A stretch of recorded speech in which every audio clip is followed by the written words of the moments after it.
I want to bring the regular meeting of the Morongo Basin Municipal Advisory Council to order. Would you join us with the Pledge of Allegiance, please? I pledge allegiance to the flag of the United States of America and to the republic for which it stands, one nation, under God, indivisible, with liberty and justice for all.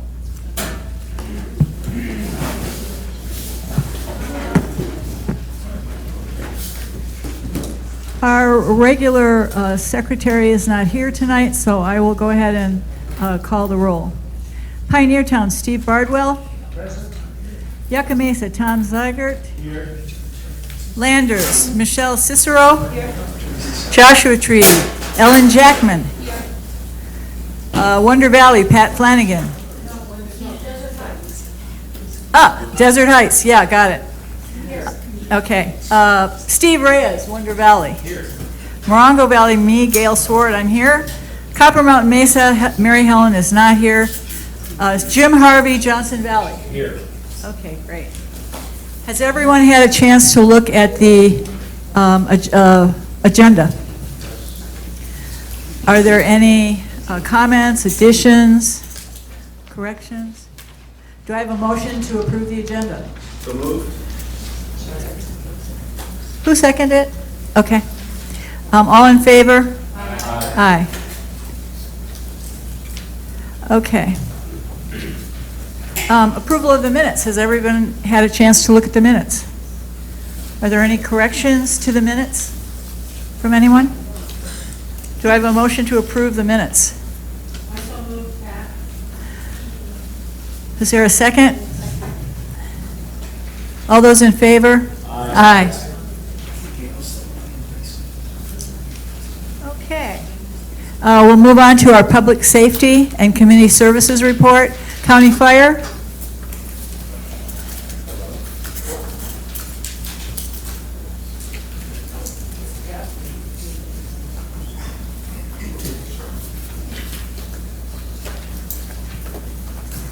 Good evening.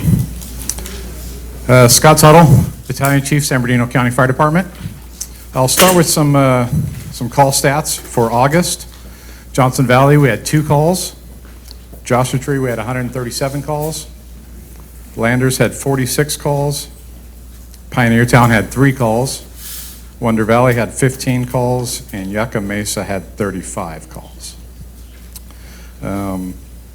I also wanted to talk, we've been talking a lot about open burning. Just want to remind everybody that burning is still closed, it's still restricted, probably through the fall until we get our first good significant rain.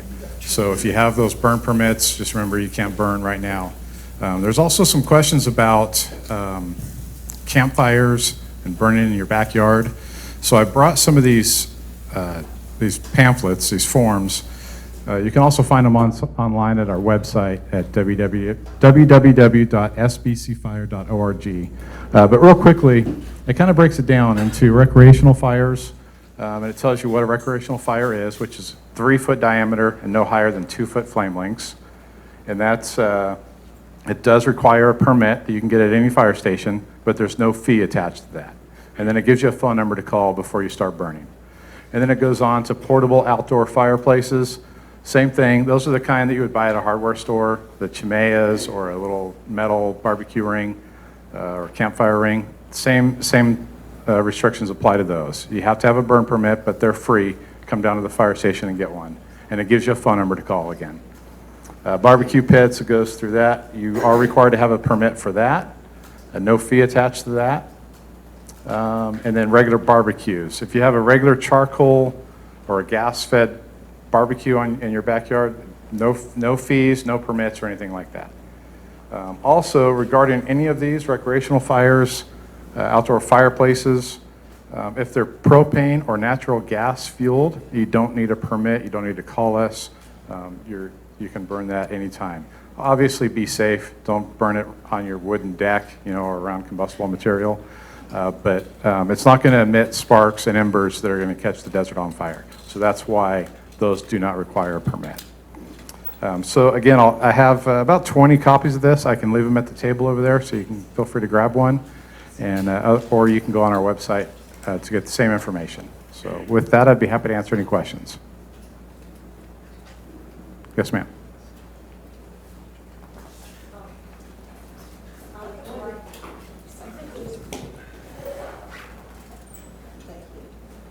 Thank you. It's on? Yeah, on July 26th, there was a big power outage, Okay. and around 10 o'clock at night, we heard bang, bang, and we went out, and our pole was on fire. And so I called 911, and no one showed up, because I would go, gee, the fire department in the newspaper, they're up there in 3 minutes.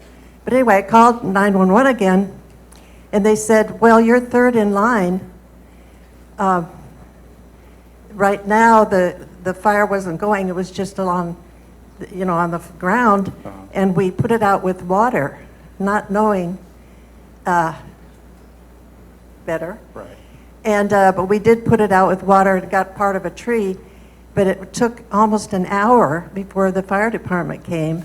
It was another 25 minutes, and so they said, well, this would be Edison, because you can't, fire extinguisher doesn't work. So the fire is out by now, and the lights went back, we're still off, and the fire department was going to leave, and they said, when it goes back on, you're probably going to have another fire. And I said, does Edison know about this fire? And they said, yes. Well, Edison had said, when they came, they said they had not been notified. And this was hours later.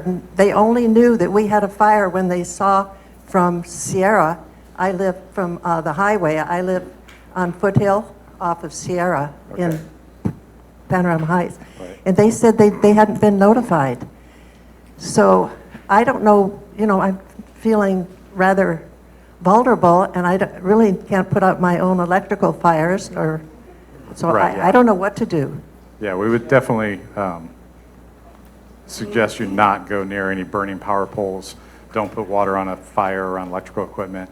I can't speak to why it took us 25 minutes, unless was it the night that the thunderstorms were going on? This was on the 26th Okay. of July, where they said the power poles went out all the way to 29 Palms. Yeah. But ours was they had another issue they were dealing with on the highway, but it was just too long, and also saying, when the lights go back on, you're going to have another fire. And sure enough, bam, another fire. So, and nobody was there. Okay, yeah, I'll have to look into that. I can tell you, though, when we get those thunderstorms, we are overwhelmed with calls I for knew service. you were overwhelmed. So us and also Edison. So I know that our dispatch center, when we get those calls, they automatically call Edison. Maybe the call got lost in the shuffle. Maybe somebody made a mistake and dropped the ball on it, but I'll look into it just to make sure that... And I'm interested in the relationship with Edison and the fire department, because when I asked, do you have the phone number, could I call Edison? And they said no, they didn't have the phone number, and there was just nothing I could do. Yeah, our dispatch center handles all the calls, and we do have a good relationship with Edison. Yeah, Yes. okay, thank you. Thank you. Yes, sir. Oh. I guess Mark's handing the mic around. Are we here? Yes. Okay, hey Scott. Just a quick question. We have neighbors that's an Airbnb, and they have dried mustard this high all over the yard, including a fire pit. I know fire department from Josh came out in June. I'm unclear what the personal responsibility is for weed abatement on properties right now. So that's a code enforcement issue. Okay. You can go through county land use services, and they'll send a code enforcement officer out there, and then if they're in violation of the code, I don't know the code off the top of my head, but they'll look at the property, and if it's a violation, they'll tell the homeowner or property owner to clear it and then give them so much time, and if they don't, the county will do it and bill the property owner. Okay. Huh? Yes, sir. I was down in Fountain Valley. I went to my dad's meeting at their thing. They have a stat that I found very interesting that we don't have here, and that's how many structures were saved when you guys go out on your calls. I'd be interested in hearing that number each month. So if we could add that on, that'd be great, because, Okay, yeah, for sure. We can definitely add that. and maybe getting response times down too, because I've had 4 around me, and it was over an hour each time. And it gets kind of worrisome when somebody's garage or house is going up. The response time is over an hour? Over an hour. Really? Yeah, if you can get me those dates and times, I can look into that. Okay. For sure. Will Yeah. do.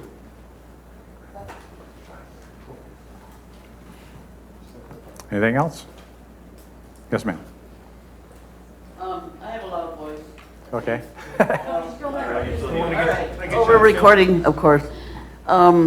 I just wanted to say at a recent meeting I went to, I'm not sure if it was a rumor or not, but they said that there's a backlog for code enforcement of maybe 1,000 cases.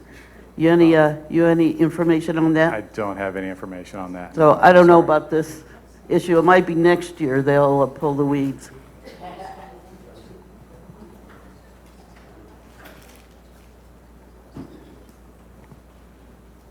I don't know how to work this thing. Oh, hi. Hi, so I was at a recent meeting for the short-term, speaking of Airbnbs, for the short-term rental ordinances that are coming up. And in the draft of the ordinance, homeowners are required to post all kinds of notifications for renters. And I suggested that one of the things that we should post was the a hyperlink or information for contacting the fire department to check on seasonal, like burn restrictions and things like that, because that seems like that's an important part of that process. Right. I don't know whether they're going to take, Yeah, I haven't heard if they've include reached that, out to the fire but I mean, department. it would be great if you could sort of put some pressure on the planning commissioners to do that, because that would be a really great thing. Yeah, I'll definitely bring it up. Thank you.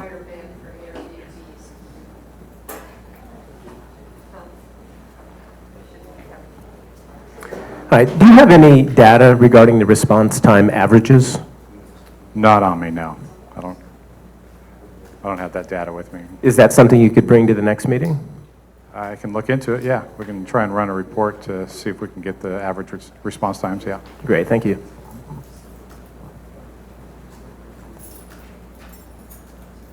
Anything else? Okay, thank you.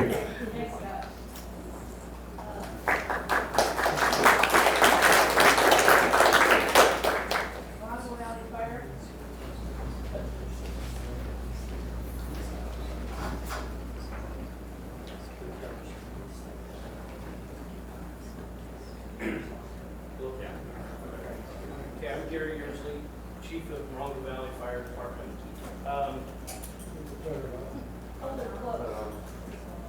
I'm Gary Yearsley, Chief of Morongo Valley Fire Department. We've had a pretty busy month for us. We had 51 calls for medical, 24 of them ALS, 27 BLS. We had 6 fires, 8 traffic collision, 1 hazmat, and 2 public assist for 68 calls. It's been a rather good year for us, and probably county can agree with. We haven't had a lot of fires around in the deserts and mountains and stuff, but everybody needs to be very careful when you go into the mountains or you go up into the sagebrush or anything, because it will not take much of anything. A lot of people don't know even shooting rifles and pistols and stuff can cause sparks to trigger wildland fires. Even I've heard as much as people getting hooked up in a chain link fence and dragging it down an asphalt road will cause the sparks to cause grass fires. So everybody just be very careful of what you do, and see if we can make this year a real light burning year for the mountains and the deserts. Anybody have any questions? Yes. Are we coordinating with county fire on the burn permits so that people don't have to go up to the county to get the permit? Or they can just get it online? Is that what you said before? Well, for county fires area, you come to the fire station. I'm not sure what. Yeah. No, in the last 2 years, we have not. We've had a couple of questions in the last few months, so we will probably start doing them. We're going to get with the CAL FIRE and go and get the permit books and stuff and start doing that. But right now, we are not. Probably Okay. next month. Okay, yeah, I think that would be a good idea Okay. to do that. Thank you. Anyone else? Yes? Does Morongo Valley require the same permits that you spoke about before to? Yeah, the burning, all the regulations are still the same. You know, when they have out that there's no burn, then there's no burn. The warming fires and the cooking fires have to always, they're all the same in all the areas. So no matter whose area you go into, it has to be that size. Thank you.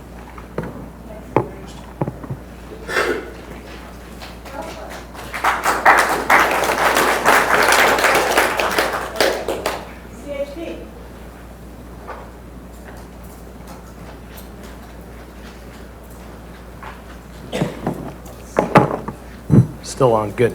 All right, I'm Jason Cabal. I'm the Public Informations Officer at the California Highway Patrol Office here for the Morongo Basin. It's actually out here in Joshua Tree.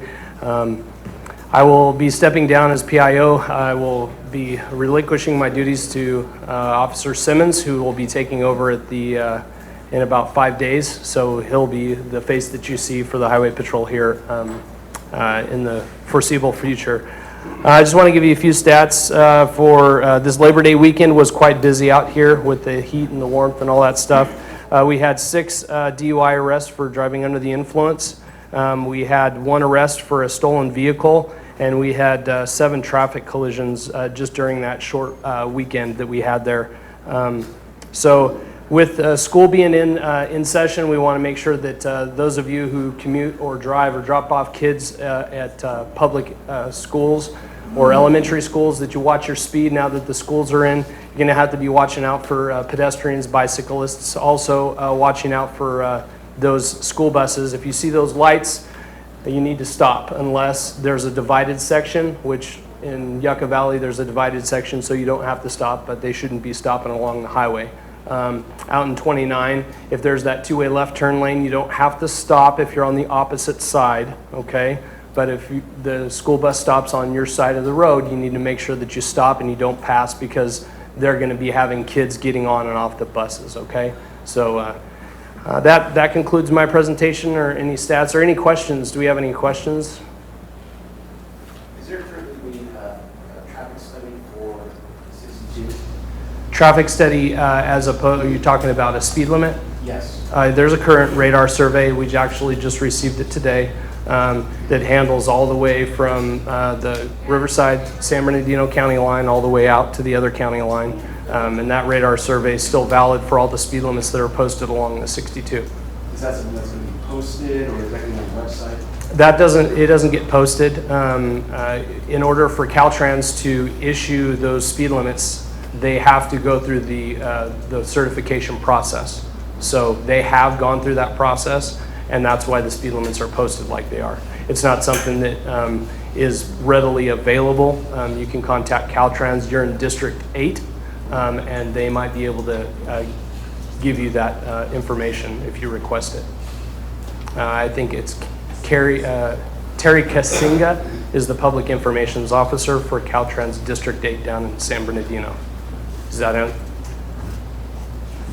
Any other questions? Yes. Yes. Yes. You're waiting for the microphone. Okay. Hi, I'm Jane Charlesburg. I live on Sunset Road. Okay. I will make a comment later in the public comment, but I thought this was relevant. Park is being repaired right now, and I have a feeling Sunset is going to be road of choice to go up the hill. And we just got it posted 40 miles per hour after some effort. And I'm hoping that CHP, I believe, is in, that's your jurisdiction Yes, for that is- speeding. yes. Yes, ma'am. So I'm hoping that you guys are hanging out at the corners along Sunset between Park and Sunset. I'll make sure that the officers are aware of that being a possible detour route for the construction there. All right, thank you. You're welcome, ma'am.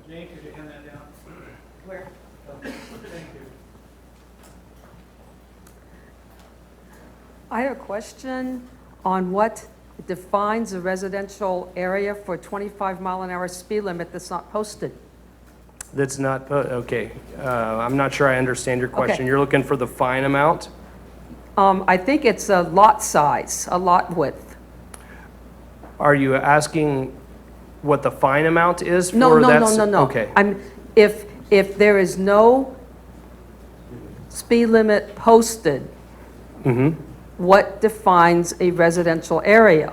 I mean, in the sense of is a lot width? There's a width of a roadway that designates what is, a residential area, as well as how many residents are on that. I don't know the specific details as to the number, but that's what they look at. They look at the width of the roadway and then how many houses are in each side and that's how they looking whether or not it can be posted at 35 or 25. If it's not posted and it doesn't meet the definition of a residential district or a residential area, then the maximum speed limit's 55. Yeah, the formula, when I was director of transportation for the school district, it was 16 houses per quarter mile. So, If it doesn't achieve that, the speed limit can go to 55. thank you. It's not just houses, it's driveways that enter the road. So there could be a house and the driveway is out on another road. Okay, then they changed it. It used to be actual residential. I researched But it this is, too. yeah, it is difficult to achieve that in a rural area like this. Yes. Thank you, sir. You bet. Any other questions? Yes, ma'am.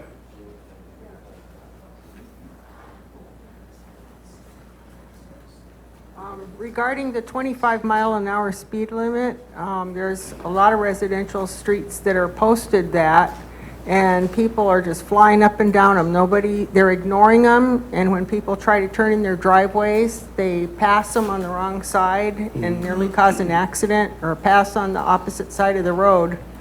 And some of them are being used as a main thoroughfare to race down. Yes, ma'am. We're trying to do the best we can. We have, just like everybody, we have a limited number of resources, so we want to make sure that we give everybody ample access to our services. But I will bring it up to to management that we've had some, is there a specific road that you're? Sunburst Circle? Okay.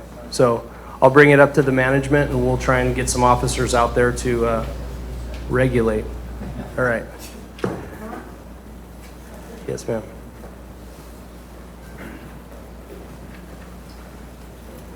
I'd like to add Park Boulevard to that. I live on actually Quail Springs. Yes. And it's a double yellow line, and we frequently get passed on the left when we need to turn left into our driveway. Okay.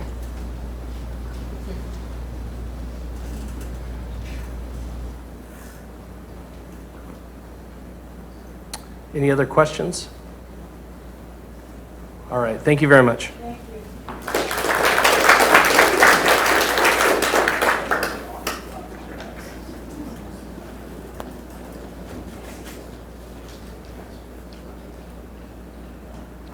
Good evening, folks. I'm Lieutenant Luke Niles with the Sheriff's Department.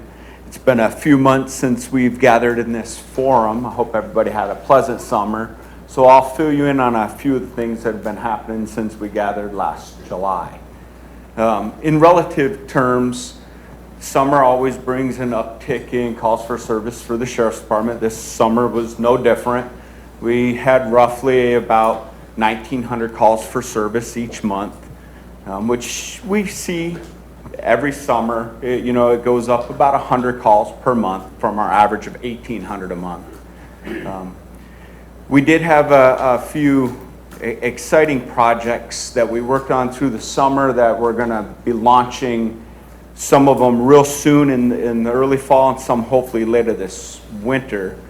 But let me begin by telling you some good news for the Sheriff's Department and a lot of our residents in the unincorporated areas is Sergeant Dan Hankey, who most of you know runs our off-highway vehicle enforcement teams and writes the grants that provide the funds for us to do that enforcement, wrote a very successful grant. The funding we received this year is 3 times the amount of money that we've ever received. Some of that money has to be earmarked for the purchase of vehicles that allow us to go into the area and enforce the violations. And the rest of the money will be used for staffing. The bright side of it is he's writing up the staffing reports. We're hoping the money will hit our accounts in the next week or so. I think this year we're going to be able to staff a team on each side of the desert, roaming around, hopefully every weekend, certainly every weekend through our peak times when we know people come and visit us. But then again, hopefully we can have 2 teams. If not, we will have 1 team for every weekend through the remainder of this grant cycle up till June of next year. That's far and above anything we've ever been able to do out here. I know, started working on this OHV enforcement team 19 years ago when we had 2 guys on a motorcycle and we were only able to work every 3 or 4 weeks for 4 hours a day. So we've come a long way. The state recognized the needs of our community and the grant writers awarded us a heck of a deal. So I'm confident you're going to see more officers in the times when you see the offenders. We'll work on that. Another update, and some of you have already heard this if you've gone to other community events, I apologize. But one of the things we're working on in collaboration with the schools, with the probation department and the district attorney's office is we're going to institute a new juvenile court system. We called it that because that's the closest thing it relates to. It's not really a court system. This is a non-judicial system to do a few things. We're going to take minors who have relatively low offenses. They're not major crimes, things that they need to enter the judicial system for. They will be brought before a court system that's entirely run by trained juveniles under the guidance of volunteer judges. In this particular case, students will serve as the judge, students will be the jurors, students will be the prosecutors, students will be the defense attorneys. They will be trained by the district attorneys and volunteer judges. They will essentially police themselves. Well, I'm really hopeful. We've seen the program work in City of San Bernardino, Indio. We've taken the best of both of their worlds. They've worked with us, and I think we're going to have a great product once it gets off the ground. So really excited about that. In the near future, the Behavioral Health Department is going to be running a pilot program in our community. We're going to be the first of the kind in the county. They've called the program Inroads.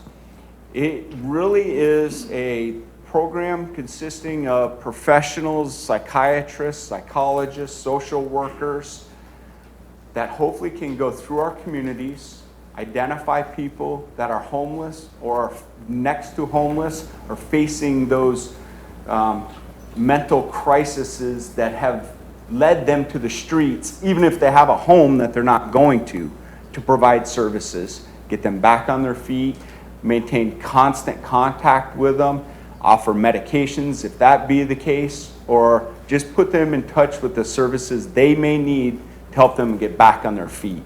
So it's very exciting. It's a state-funded grant that they're going to operate on. They're going to have an office in the Sheriff's Department. We've offered some space for them. But however, that will not be a place where anyone can go to contact them for services. This is going to be a field team. Their whole existence is going to be out in the communities, contacting the people, doing the work they need to, and just come back to the sheriff's station to keep the records and get out of the sun and the heat if that be the case. Real excited. We're hoping they're in the hiring process to staff all their positions. It'd be nice if it would be early fall, but I'd settle for the winter and be pretty happy to see them here about that time. So other than that, I think I will open it up, and anyone has any questions, I'll start there. Mark's running around with the... In our Morongo Valley CSD meetings, we were advised that one of the vehicles purchased with the grant is an OHV sheriff's vehicle. And then we were subsequently told it would be illegal for the OHV teams to use that vehicle in Morongo Valley since OHVs are illegal. Yeah, so it was a couple interesting dynamics, the way these grants work. So that was purchased off the grant that we applied for 2 years ago, that was funded last year. That money was earmarked for an OHV vehicle. In that time, a lot of work was done that changed authorized riding areas in our community, and Morongo was one of those areas. When the maps were redrawn this past year, the ability for people to ride OHVs down there was taken away. Well, we're no exemption to the laws. Once that became off limits to any off-road vehicle, it became off limits for that vehicle in that area. It still has a very valuable use in the community, and we have many other licensed vehicles that we use to patrol down there. But that one specific vehicle will not be patrolling in Morongo, unfortunately. James Ronald Whitney, Morongo Valley. Is there a minimum allowable response time mandated by the county? No, sir. And do you keep track of that data, what the average response time is for people in Morongo Valley? The Sheriff's Department as a whole does keep track of response times. We do not break it down by a specific community within our Morongo Basin. Each year they publish data to us that tells us what the response time is for all our unincorporated county areas. And you know, or for the benefit of anyone that doesn't, the Sheriff's Department here patrols 2,700 square miles. We're the largest populated patrol beat in the United States. We encompass all the areas from Morongo, Joshua Tree, Wonder Valley, all the way out to the county line on 62. We patrol out to Essex, where we border our Needle sister station. We come around to Newberry Springs along Amboy Road, and then we come back down this side, and we're responsible for Landers, Flamingo Heights, Johnson Valley, all the way to Lucerne. So when they publish the data for our response times, that is one community. Right. We would like to have data published for the response time for Morongo Valley because we're at the other end and we have situations and incident reports where nobody ever showed up. So to whom would we speak? I can give you my card and we can talk offline. Great. And maybe I can work on something for just Morongo Valley.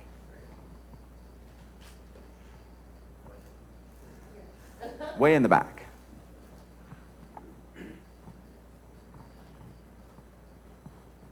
Hello, David Vick. I assume that you're aware of all the grant writing that you've done for the last 15 years and this organization called COW, which is Citizens Overwatch.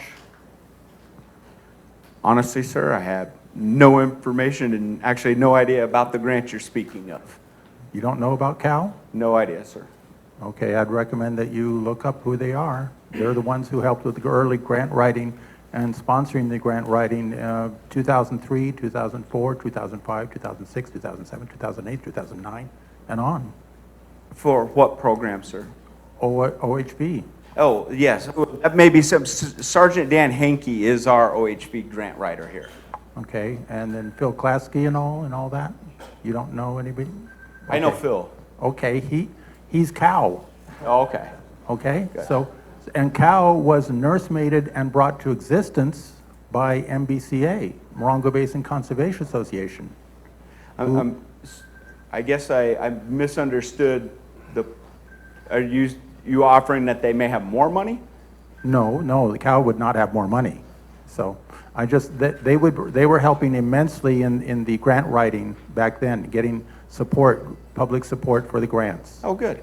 I just wanted to let you know that. And they may have been instrumental in helping him this time, because like I said, we got 3 times the money I've ever seen this station get. So maybe some of the credit belongs to them for helping Sergeant Hankey. Well, I don't know about recently, but I do know the COW was very instrumental in the first 13 years of it.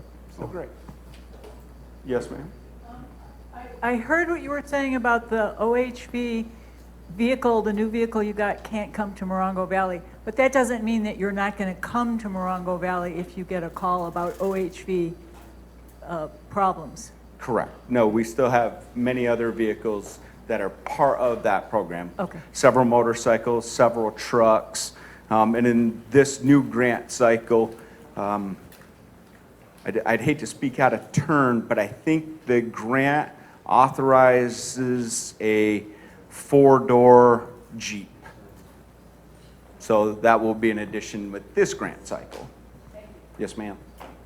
Sir? Yeah, Lieutenant Alves, I know you said that the calls are about 100 response to 19, average is about 1,800 calls per month. I don't expect you to know exactly what the breakout is on those, but could you just give us a rough idea of those calls that lead to, say, a criminal arrest or criminal investigation? What those particular crimes are? What are the crimes, top 2 or 3, that are being most committed in the Morongo Basin? And then the second part of that would be, do you see a shift? Have those crimes changed from one crime to another in the last couple of years? Absolutely. We live in a very safe community. Hands down, pound for pound, even to include our contract cities, we here in the Morongo Basin have very safe communities. But we do have crime that occurs. Historically, this year, no exception, we see predominantly property crimes. Burglaries, grand thefts, petty thefts. We do now, like we always have, we encounter problems that involve illegal narcotics. There has been some changes in the respect that legislation has changed what a lot of those crimes are classified as. And I don't need to beat a dead bush. Most of us know the legislation and laws as well as I do. But things that were once a crime may still be a crime, but they may be a much lesser crime. However, the calls for service hasn't changed a whole lot. So I'm here to tell you what's always happening is still happening. And that is mostly property crimes.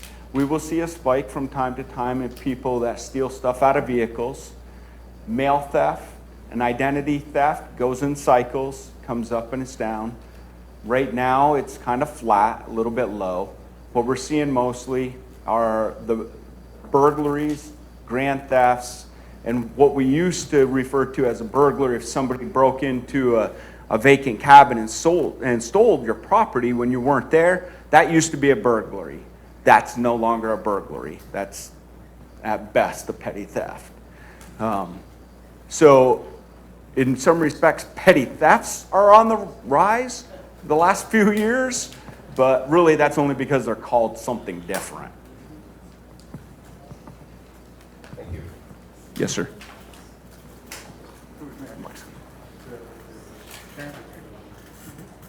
You know, one thing I'll say is I try to read all the crime reports, and the proactive piece is that when you but you pull over the vehicles because you're looking for compliance, and you do probation checks, parole checks, and the firearms that come out of those calls are concerning, but that is a proactive piece. That's great. Wonderful, thanks. I'm not sure if it was you that said the last meeting I happened to attend, I believe it's June, where you said that next door, the online neighborhood organization has been helpful in tracking down perpetrators, perhaps. Was that you, and is that true? It may have been me. I talk a lot. I'm sorry, I don't know, but I can validate whoever said it. Okay.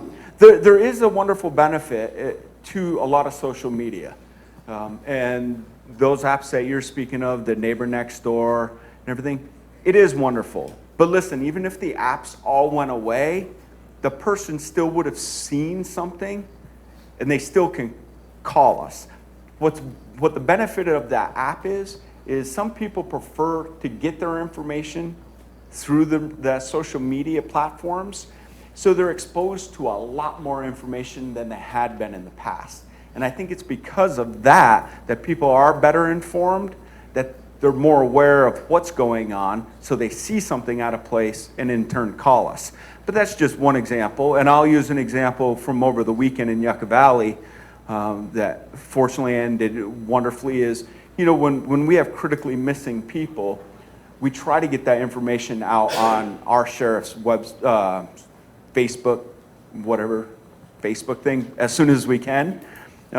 Fortunately, we were confronted with that. We had an elderly woman with some mental diminished capacity that was missing, and it was people who saw the notification on our Facebook app that called us, and we would have spent endless hours because it's a critical missing. We will dedicate staff to a critical missing person for as long as it takes until we can find them or ultimately have to close out the case. Fortunately, in this case, we're able to close it in under an hour. And I can tell you that's a huge cost savings to all of us. And the quicker we save those incidents, the faster we can get officers back out and responding to other calls for service. So to your point, they are very helpful. Sir?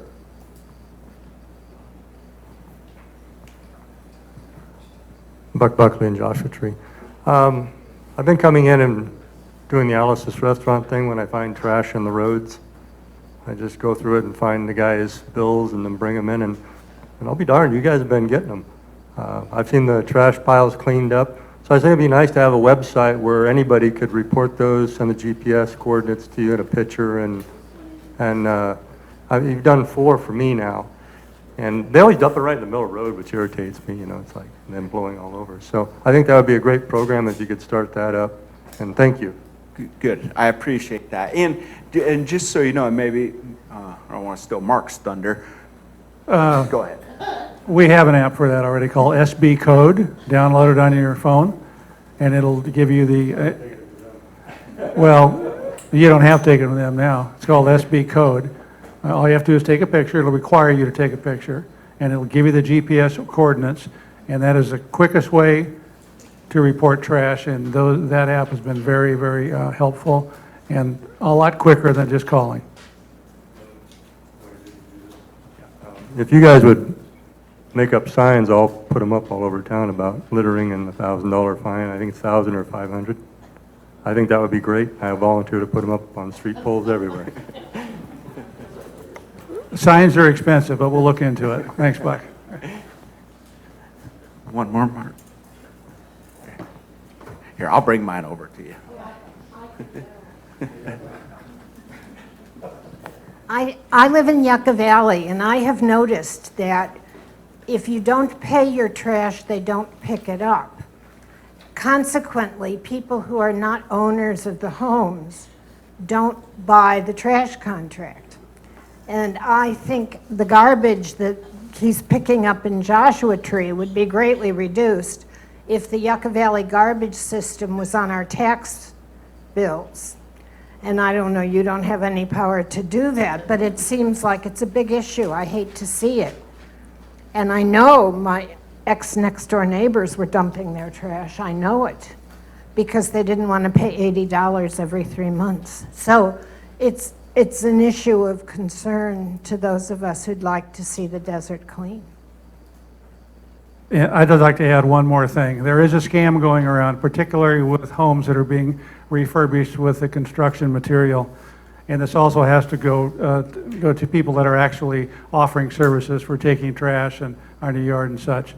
Don't let them take it to the dump, or don't give it to them without a receipt from the dump first. Don't pay them. What they're doing is they're picking up the trash, the construction material. They say they're going to the dump. They say this load's going to cost $60. They take off and they dump it in the desert.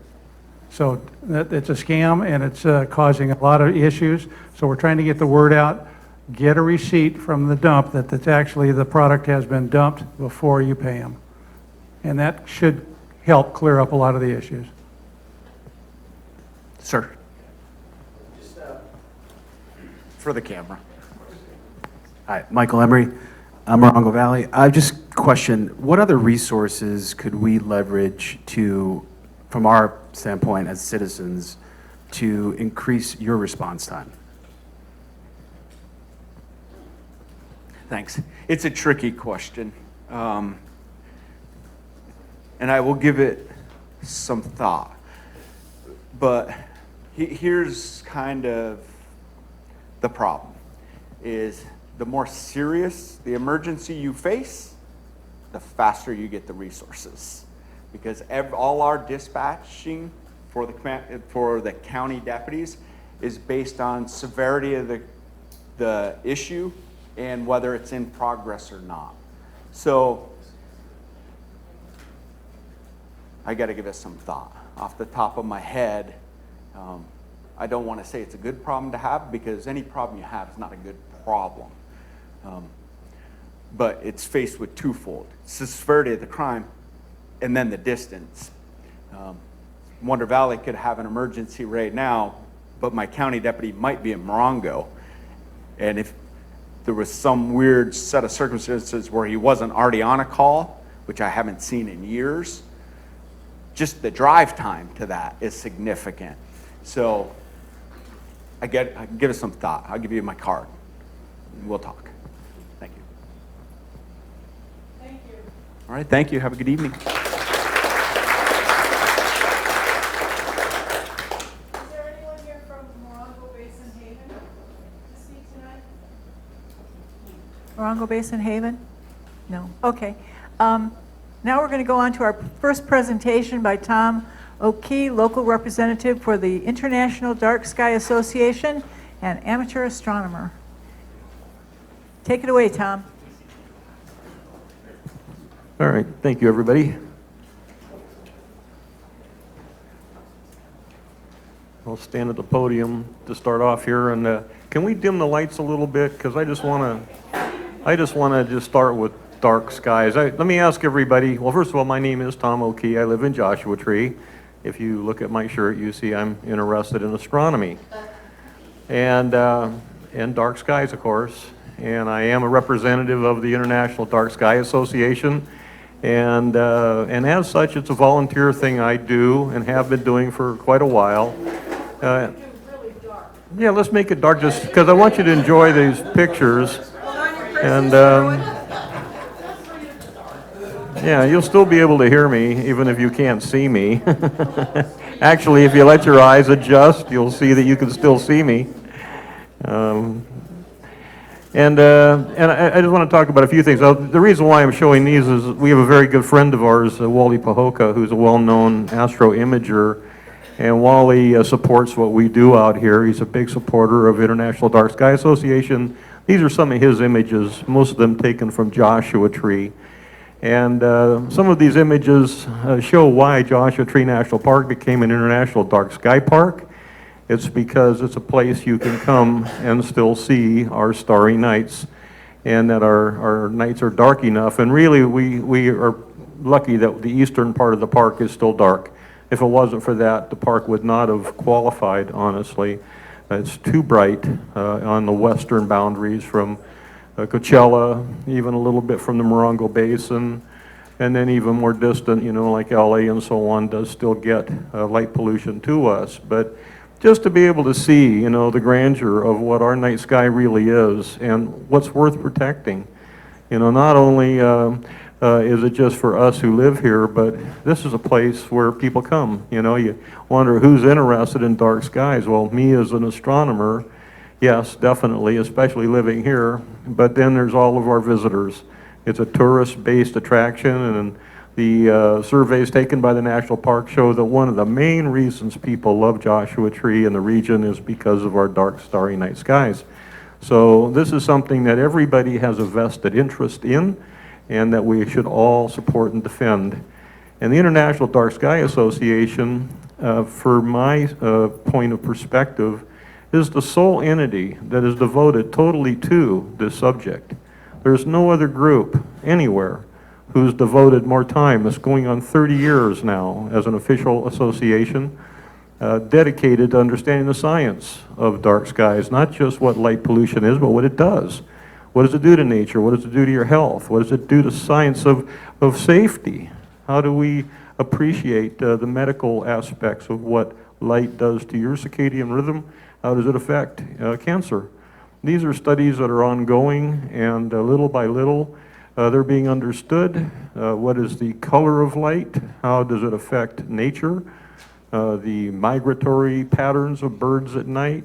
How does it affect feeding patterns of certain animals that live by darkness, when all of a sudden we take and we flood the environment with artificial light? And so we have this incredible resource that when you look up, and my personal belief is a source of inspiration, something that can build your soul, if you will, in whatever fashion you decide what that means. What it says is that there's something really big. And I always use this example when we're talking about astronomy out at our theater. I say, we all start out as this little zygote thing, a real tiny thing, the meeting of two individuals, and from there we add Earth. And Earth comes in and it builds you. And when you look up in the sky and you see all those things up there, and then you look down under your feet and you see this Earth, and you realize you're looking at the same things, and we're part of it all. So we're looking at ourselves. And when you can't see yourself, how can you have self-respect? And I believe looking off into the cosmos is exactly the mirror that we need to see in order to have a healthy attitude about what humanity is. So I can find the deepest reasons you can imagine to want to talk about dark skies, because it is the only way we'll ever be able to see ourselves. We can pollute ourselves completely into being poisoned in every single way you can imagine, and this is just one of them. Now I want to put on a quick movie since it's dark, and it's going to talk about this subject. So let me just quickly flip on over here.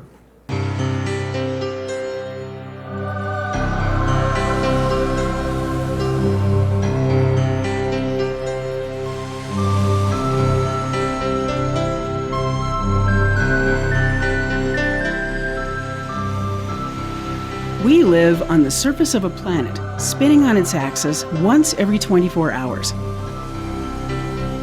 Its rhythms of day and night are embedded in the biological makeup of all life. During the day, we bathe in the glow of the sun.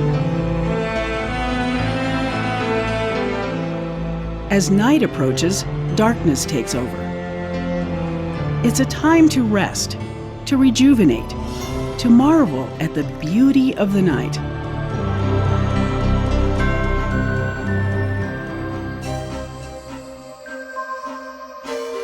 Until just over a century ago, our night skies were very dark. Now, even the wilderness is invaded by light.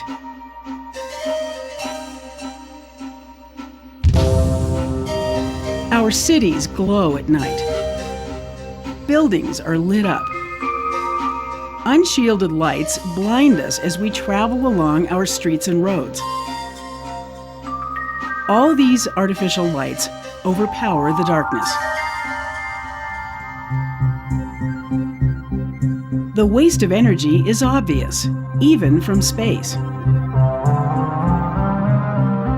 Much of that yellow glare the astronauts see comes from streetlights. They produce most of the light pollution on the planet. The glare is scattered by the atmosphere, creating sky glows over the landscape. We are losing the dark of night at the speed of light. Light pollution threatens the health of every living thing on Earth. Lights at night disrupt plant growth. Unshielded lights contribute to the deaths of countless land and sea animals each year. Migrating birds crash into illuminated buildings. Newly hatched sea turtles mistake the glow of electric lights for the shimmer of the ocean's surface.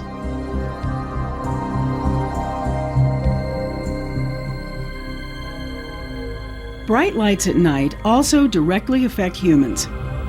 Drivers and pedestrians temporarily blinded by poorly designed lights have suffered tragic accidents. Light pollution poses a silent threat to our health. Exposure to light at night disrupts the circadian rhythms that regulate our sleep cycles. People working at night under bright lights or living in light-polluted cities face a higher risk of developing diseases such as breast and prostate cancer.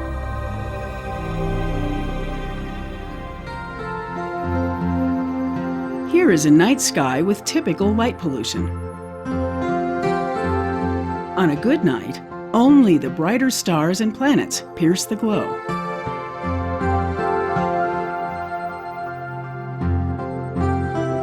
This is what the night sky might look like if we could remove the light pollution.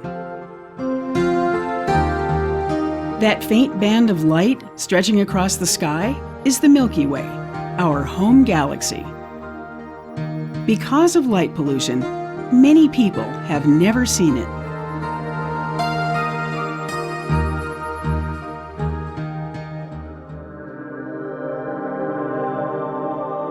Astronomers know all too well the problems caused by lighting up the night.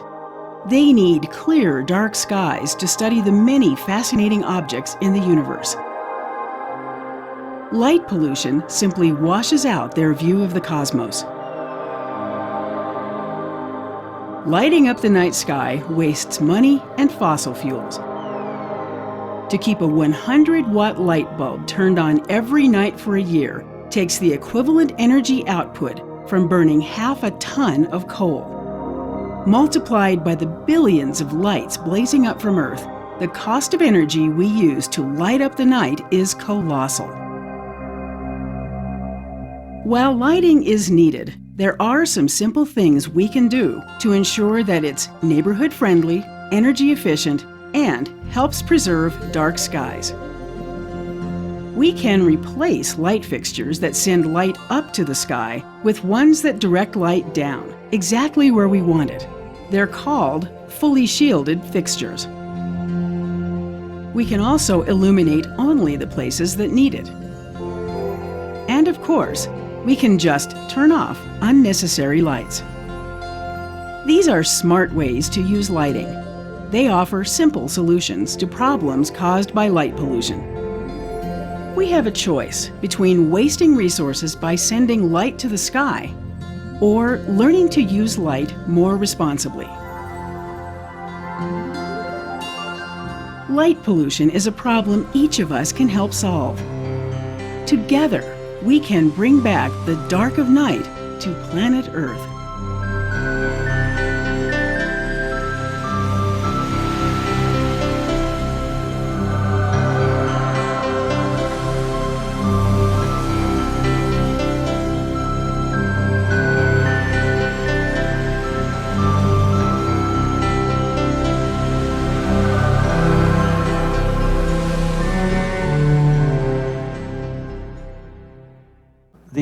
The other thing I want to talk about is what IDA is, and it's an organization based on membership. I'm here to ask you to join. IDA needs help. It needs members. It needs people who can speak for the cause. And I want to go through the website here in a second just to show you a few highlights of things that solve problems people ask me all the time as an IDA rep, volunteer, who is constantly asked, what do I say to my neighbor? And I say, well, you know, if you go to the IDEA website, there's a whole thing, even a sample letter you can give your neighbor, how you take them a dozen cookies and say, hey, I'm your neighbor, I brought you some cookies, and I'd like to talk to you about your light. That the friendly attitude that people can have with each other is the resolution to all the problems, and I think most people don't realize they are a problem. But really, the end points of being a good neighbor is being conscientious yourself. Go out and look at your own situation. See what you're doing. Be aware for your own footprint as to what you're doing with your own lighting. People are afraid of the dark. Well, actually, you're safer in the dark than you are in the light. Binoculars look where there's light. If you're in the dark, they can't see you. Crooks see what they can see to steal because you've got lights on. They can tell when nobody's around. They go, nobody's moving in the light, and I can go grab that and be gone in 5 minutes. And 5 minutes later, it's gone. And you go out there and the lights have been on the whole darn time. Now, if it was a motion sensor, first of all, he would have had to have known it was there to begin with. And the moment he goes over there, the lights go on. And you go, why? Wow, my lights are on. Somebody must be out there. And all of a sudden, you get the heads up. So motion sensors are a great idea. And they save you money. They save you from losing your stuff, because burglars don't like motion sensors. They don't like it when they can't see what they're doing. And if they bring their own light, well, then you see that too, and you go, well, somebody's in my backyard with a flashlight. What's going on with that?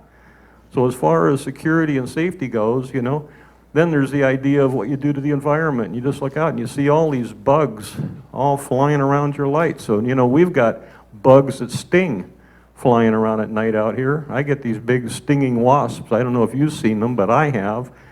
And I've been stung by one when I was out barbecuing one night, and they sting. So there's bugs that come to lights, and so there are certain colors of lights. In fact, Pat wants to talk about something here, and I'm going to give her the microphone in just a minute.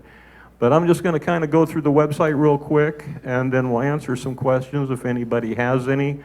We brought all the brochures and stuff that IDA puts out, and you can find out about impacts of lighting. We put up a couple of the banners, but there's information packets over there that talk about the economics, you know, how you're affected by the money it costs, by impacts on health, impacts on the environment, just about every aspect of what lighting is about. And right now there's a new movement going on. It's not new.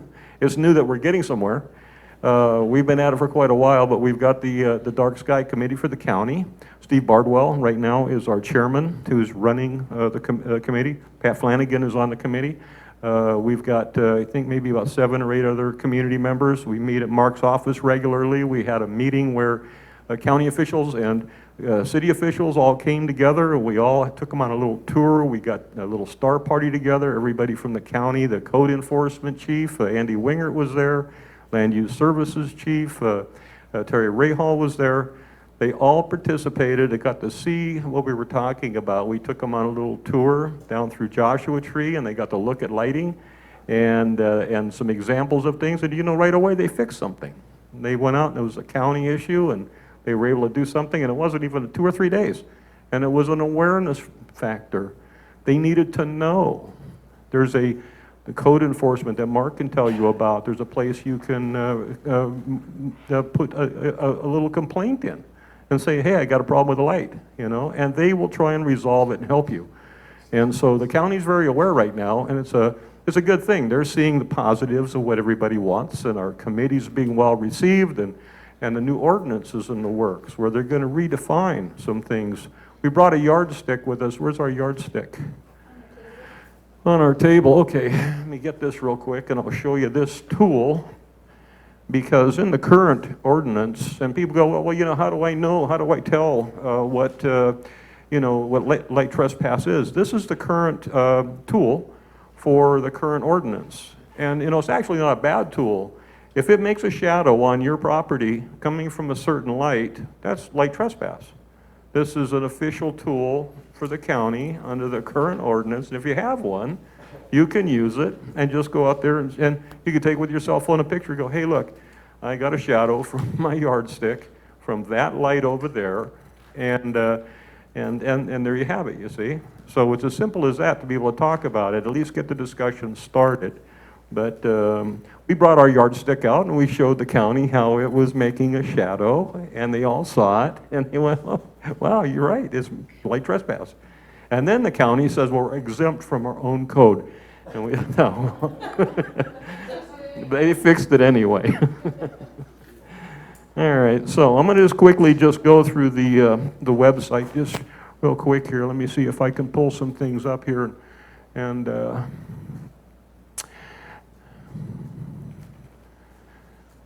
all right, so this is what the International Dark Sky website looks like currently.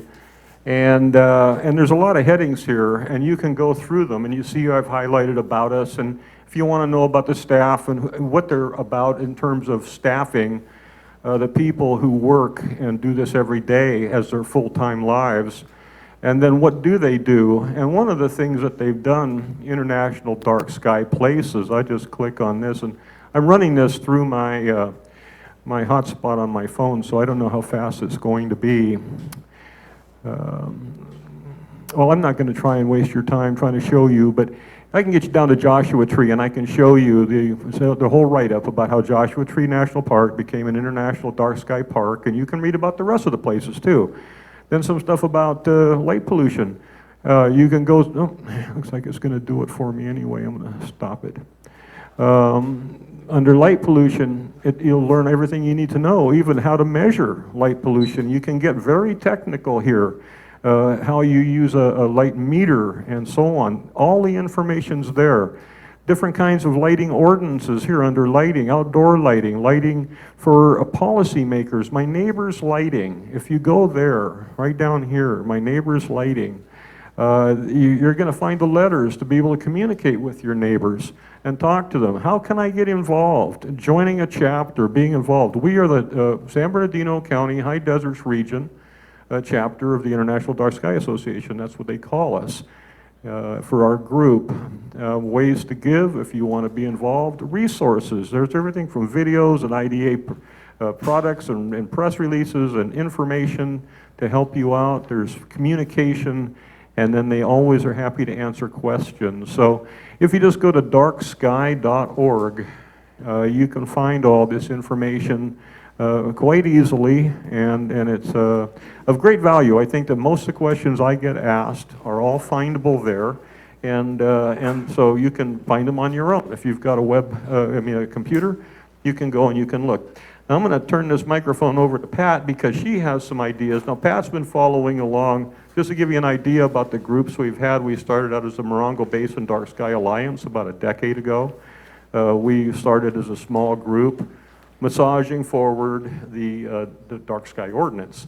And now we're on the cusp of having something actually happen. The county's writing, and I think very shortly we'll have something. But Pat has an idea, something you can do right now just to help solve the problem yourselves. Hi. So I live out in Desert Heights. How many live in Desert Heights? How many live in places like Desert Heights? The yardstick wouldn't do you any good at all because the houses are too far away. Okay, but does that bright blue light that you see in somebody's front porch, that'll get you like this, and it also affects the animals that are running down on the ground. Those who would like to be out hunting or being hunted, affects them. So my idea is that, first of all, you go out and look at your lights and see if they're that blue-white light that's so hard on eyes and animals and your own. Just go buy a yellow light bulb and put it in. That's the first thing. If you can get a motion sensor, that's really good. But just change out your light for a yellow light bulb, and you will find it makes a huge difference. Now, by next meeting, I think we're going to have a thing going, because in order to make this big, everybody do it, we're going to start working with various folks in places where you can take your white light bulb and exchange it for a yellow light bulb. Now, if you have 7 or 8 of them, don't be too selfish. Go out and get, 6 yellow light bulbs and bring in one. But the point is I think we can get them for like $2 a piece or something. I mean, they're not expensive, but make it a deal. Make it something like, yeah, I got to go in and get my free light bulb type thing. Go look at your lights. You will find that going home to your area at night is going to be a whole lot more fun if you're not blasted out by those blue-white light bulbs. And next time, you're going to get more information on how to trade in your own blue-white light bulb for a yellow light bulb. And what do you think of that?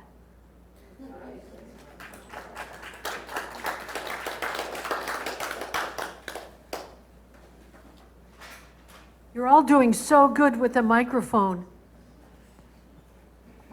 I think that's a great idea, but make sure those yellow light bulbs are low wattage. Yes. And covered. Well, if the incandescent light bulbs aren't legal anymore, so yeah, get low whited, do all that kind of stuff too, exactly. Figure out how to buy light bulbs. We're all smart, older people now. We can figure out how to buy light bulbs. Yes. It was mentioned that if your house is dark, you have less of a chance of being robbed or something happening to you. You actually have any legitimate statistics on that anywhere? The International Dark Sky does, and part of what they're 'Cause saying. I would love to take, I live up on the Mesa, on Yucca Yeah. Mesa, and in the past 5 years, we've had a lot of new people who are afraid of the dark. And you can see their whole house at night. And while the lights aren't going up into the sky, you can't see anything because all you can see is their house. I mean, because we live in the dark. And so I would love to be able to just maybe ask the question, friendly like, if their lights are on because they are afraid or something has happened. And I'd love to actually have real legitimate IDA has statistics. that data. One of the things about bright white lights is you have deep shadows. You want to hide in the shadow. Now, when I go home, I can see all those houses up there that probably have really expensive computers I want to steal, et cetera, stuff like that. You cannot see my house. So how are you going to, you can't see the house. So, but IDA does have that there is data for that. And the brighter your light is, the deeper your shadow, and the easier it is to hide. So you can go under your bright light, you're going to get in your house, you've got your key out, and someone's waiting over there. And you can't see them. You know that. Did you want to? I was thinking, since you said the yellow lights are only $2, maybe a good way to approach your neighbor would be to bring over a few yellow lights and to say, I don't know if you realize this, but this would make it much better. It's friendly, it's nice, and it's helpful. Exactly. Go visit your neighbor. Go down to Home Depot and whatever, and if they don't have the right kind of lights, tell them they better find out. Walmart. You were looking at Walmart? Online. We've been looking online. So get the low wattage, as was pointed out, because you don't need much. Try it out in your own yard first. Go, okay, I like this bulb. And so I think that's the one I'm going to give my neighbor. Now, Mark has informed me that there's all kinds of ways, the fixture bottoms for light bulbs. We're starting out with the screw ones that you're going to be able to replace. If you've got some other light bulbs, you might have to replace your own. And we might even have some other clues. But the point is, you don't have to live hardly any time at all with that bright white light. You can just change the bulb and turn it off. After, 8 o'clock. Who needs it after 8? Okay, I want to go to a bigger picture. Have you also dealt with the lights over the ball diamond here in this park, which I can see from my house, very bright? So those are all definite problems. 29 has some awful ones. The Marine Base has some, although the Marine Base has spent millions of dollars muting their lights. I look at them, and they used to be like LA, and now you really don't see glow except for the ball field. That is so expensive to change those. But maybe if we get a real movement going, it'll get into the ear of those people. That's what I'm hoping. What about just the cover that they'll be shining down? Well, that in itself, I guess, is expensive. So the point is, we've been fighting this thing for 10 years. Okay, so I can address the lighting here at the community center. My name is Frank Haggard. I actually oversee this facility. I'm going to talk to you a little bit about the DVCA here coming shortly. But I would ask you to pay attention when you leave the building that the lights on the building are all shielded lights, and they only light the walkway. They're LED lights that I think I had installed about 6 years ago because of the awareness of the fact that the fixtures before radiated 360 degrees for no reason to light the building. But regarding the ball field lights, if you even put a shield on there right now, because of the wind that come through here, the poles are wooden poles. And so that would actually cause a problem with a safety hazard. So it is something that we're looking into, but it would be a major, either a grant or some kind of a funding challenge for us to do that. And you also notice that we do try to to manage. So for example, the building lights, they're only on till 9 o'clock at night when there's a meeting in the building. Otherwise, they're on a timer. The same with the ball field lights. We try to get that done by 9 o'clock at night, any kind of sports activities. Yes. Thank you, Frank. Yeah. Comment from Jean McLaughlin, was that? Would you like to talk about that now? The lighting issue? I guess so. Okay. Okay. From here? Okay. You want us to go talk up there? Not really. Okay. If I can read it though, so I don't waste everybody's time. Actually, then it Oh. would be better to come up here because we're filming you.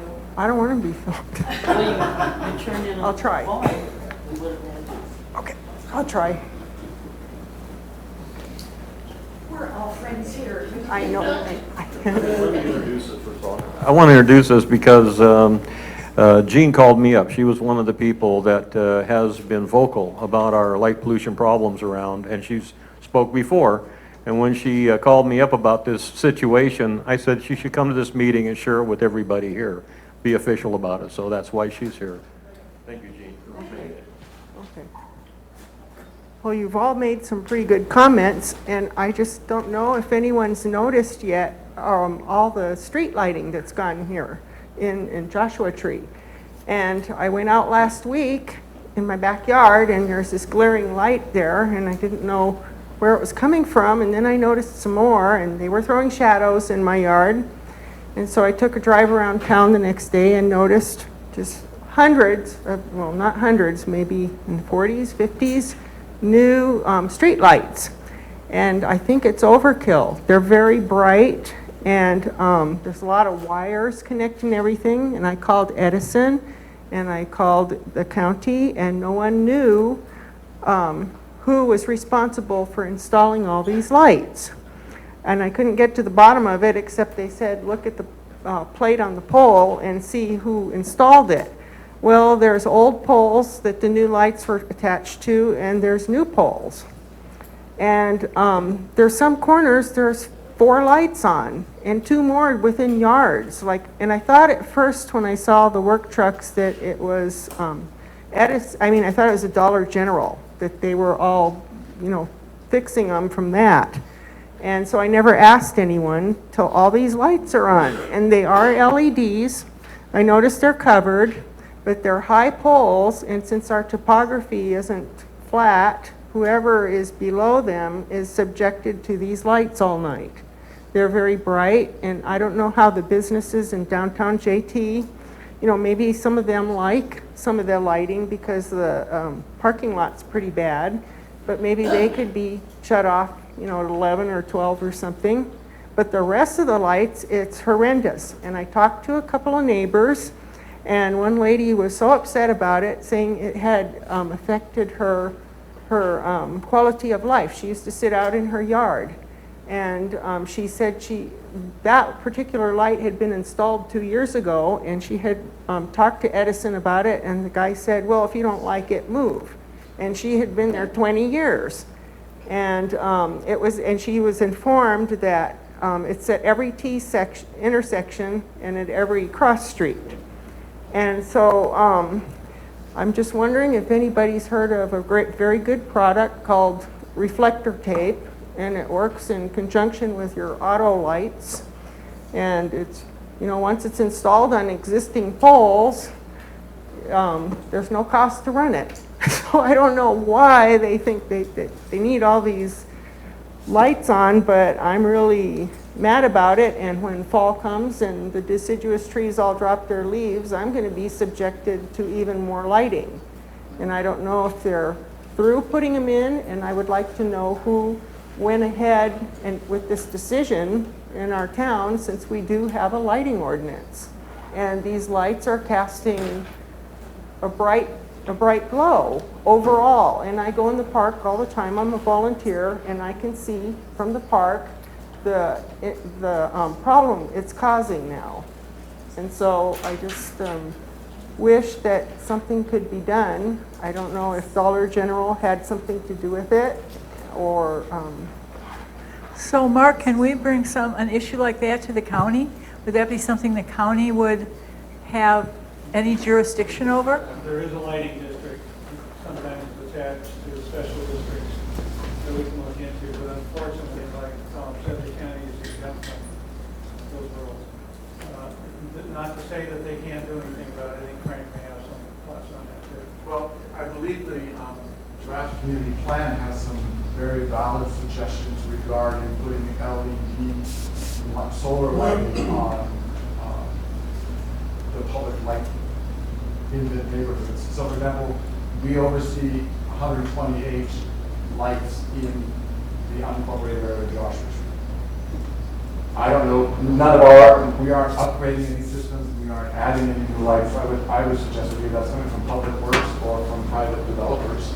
I wonder if it's not just another phase of Caltrans having widened the roads, widened the highway, and lowered the speed limit because of the amount of deaths that have occurred crossing the highway, that the additional lights are considered a safety feature to try and prevent that. I would suggest that it may have come out of the Caltrans project. But they've done it on the residential streets that run parallel. And I'm not saying it was good, I'm just saying that's probably where it came from. And we would absolutely love to embrace, if there's funding available, to retrofit our street lights so they have the LED solar powered downlights. if they had shields on the side and they're pulled so high that those lights really glare out. Well, we've got the attention of land use now, thanks to Tom and the Dark Sky group. Thank you, Gene. Thank you. Thank you. And the bulb that's used, even though they say whatever LED, could be a bad, just needs to be replaced. And if it's blinding you, that isn't helping to put down fewer accidents, etc. I think 29 has lights like that too. So I think we have a couple more, and then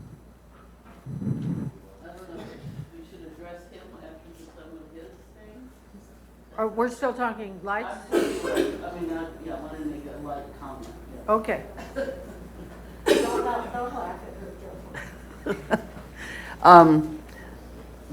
There are some places, and I don't know how they do it, but where the lights go on and off periodically. They'll go off and they'll come on when a car drives by. I mean, isn't there a way of doing this intermittent on and off that is supposedly saving electricity? And then the other thing, the small town I moved from to here, just previous to me moving, the electric company replaced every bulb with LEDs, saying that it would save the municipality that's paying the light bill money. I haven't seen the result of that because I moved away. I don't know if it actually happened or not. But I was actually a clerk for the city, so I knew that was going on. So that might also be what's going on, is they're changing the bulbs to lower the cost of electricity, but I don't know. I only want to make two comments. One had to do with the safety issue, because remember, probably to the county that translates possibly to millions of dollars if they get sued, if somebody is killed or injured at intersections and things like that. Being a litigious society and all, that may be an issue in there. But then I also want to just mention in regard to neighbors, I had an uncooperative neighbor who had an illegal light up on a huge pole that was flooding my living room with bright light every night, and like until very late at night, like till 1 o'clock in the morning or something. And I had to get code enforcement involved, but they were very helpful, and they educated her on it, and made her change the light. So code enforcement can help. Yeah, 29 code enforcement is excellent, and that's who I've been working on this idea with the light bulb personally. There we go. I do a lot of studying, and I'm into EMS, which is what light is. It's electromagnetic fields. Is this working? Oh, there we go. Anyway, the lights that they provide us with, cool light, the spectrums that we're using, have, since their inception, been detrimental to your health. And the only ones that are good are called warm light today. So if you're looking for a good bulb, a yellow bulb would be okay, but it's just painted. You're still getting the bad EMF field coming out of that bulb. So when you're looking at bulbs, amber, warm are the only two that are out there unless you order them online. You can't buy them at Home Depot. For some reason, they don't want to make bulbs that are safe. Your cell phone emits terrible blue light, and what we're talking about is blue light, is sunlight, daytime light. So simplest terms, daytime light is only for daytime. We've made it nighttime, which makes everybody terribly depressed, annoyed, and working under fluorescent lights with the spectrum they're in, and their oscillation is very bad for us. I mean, you start seeing ghost shadows around everybody's head in here tonight. So if you're out looking, you want warm, that's all you'll find at Home Depot. When you're buying new fixtures, besides being downlighted for dark skies, you want warm, or even further. If you take your cell phone out and you have an iPhone, you can change it on your phone. I don't know how many of you know that, but it comes set at a bright white, which is very bad for your circadian rhythm. And it does make you ill. So, there you go. Thank you. Is that it now for? I just want to thank everybody for all this conversation, and I hope that next month when you come, you'll be able to tell us how you changed your light bulbs out and you took a look.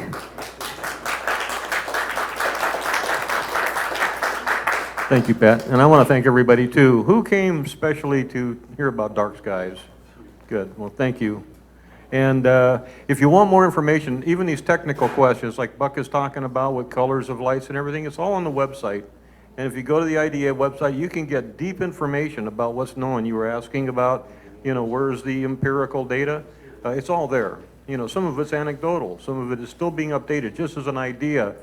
Last year, we were recommending everything be 2,700 degree Kelvin lighting or less, which is the temperature of light in how it appears. And that gives you sort of an orange glow. It turns out actually that if you put a little bit of blue in there, that your eyes actually see so much better that that amount of 2,700 Kelvin you needed in lumens before, you can actually drop the lumens even more because the blue tint now makes the cones in your eye more sensitive and you can actually see better. So now they're changing the empirical data to what is actually, so it's an ongoing science that's being learned as we go and as technology moves along. The LED lights, sometimes they go ahead, they change them out like you're asking for economics. Then they double the amount of light they put out because they can economically save the money and make more light. But that blinds people and that makes your eyes not be able to see the guy walking in the dark.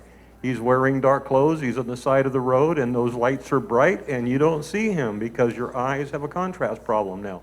So it's a very complex issue. I want to thank everybody for their time. Thank you, Tom. Thank you, Tom, and thank you, Pat, for giving us a really good education on the night sky and the kind of lighting that will help us be able to see the night sky. I know when I moved here 40 years ago in Morongo Valley, I could see lots and lots of stars. Not anymore. So there is an impact with all that lighting. Next on the agenda is Frank Haggard, County Special Districts. Good evening, everybody. I am a resident of the Yucca Mesa area as well, and I work for special districts in multiple capacities.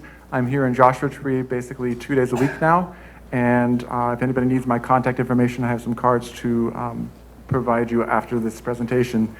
I'm here to talk about just basically, it's been about a little over a year since I was here last time to speak about the Desert View Conservation Area, but I wanted to do just a brief overview of what's going on here at CSA 20 Joshua Tree. I did want to let you know that our preschool program here in Joshua Tree has started and it's running at full capacity with over 65 students, which is pretty cool because we're running a morning and an afternoon program. There was such a need this year. We are also running youth soccer registration right now through September 16th, and that season will be an 8-week program that starts September 23rd. We have received approval for a capital improvement project to install a dog park here at Sunburst Park. Because as you know, if you do not have a dog park, your whole facility becomes a dog park. And so with a designated area, you can direct people of where they should take their lovely four-legged friends. Let's see, we've also established an MOU with Reach Out. The organizations Reach Out, and they are going to help us design and install a community garden here in Joshua Tree as well. So these are things that are actively on our radar that we're working regularly to actually see the fruits of our labors, because some of the times working with the county, it's very tedious. Just for example, getting MOUs in place is a big deal these days. Okay, let me segue into the Desert View Conservation Area and our grant project, give you some updates and talk about some delays. Basically, just so you know, the scope of that project has not changed, and it includes a renovation to the trail system, shade structure, and a restroom facility. That grant process was delayed. Part of it was based on the federal furlough program. I know we all like to blame the feds for problems, but this was, in fact, as far as our funding, was not actually on the table during the furlough process. So we were ready to go out to bid last August, and then we had to put the brakes on the project. We are still ready to go out to bid, and engineering promises me that it will be soon that they will go out to bid, and the project needs to be completed by March 30th, 2020. So that's a short period of time. We think that the scope of the work is doable. The main thing will be some of the elements are original designs, so they'll have to be manufactured specifically for that area. I know there's been some question regarding a deed restriction on the property. I just want to let people know that a deed restriction was a requirement of the Land Water Conservation Fund grant that we received, and it actually basically limits that area to recreational use only, and that's in perpetuity, so it'll always be that status. The trail project, like I said, is ready to go out to bid, but I wanted to highlight some of the successes that we've had. The last time I was here, I was talking about that we were going to start closing the gate to the entrance on a daily basis. And I can tell you that we've seen it be very successful. I know I've gotten some positive feedback. There was just a few negative comments regarding people feeling that they needed to have an additional access to their property or feel like they were getting locked out. But in general, the kind of negative use of that area that we didn't want to see has been greatly reduced. People are not camping there overnight, and because they know they'll get locked in overnight. There have been just a couple of snags where maybe somebody forgot to go out one night and close the gate, or there wasn't somebody scheduled to open it the next morning. We had some snags there, but I think we've got that pretty well under control. Also, now that BLM 5 is part of the national park, that means that their use is going to be more in accord with what we envision the Desert View Conservation Area Section 6 being utilized for. And in fact, they may be even a little bit more restrictive regarding recreational use than we will be in the DVCA. For example, I saw on some signage that they put out there that bikes aren't allowed. So that'll be interesting to find out how bicycles. But I think my understanding from the national park is they haven't even begun to address all the properties that they've inherited.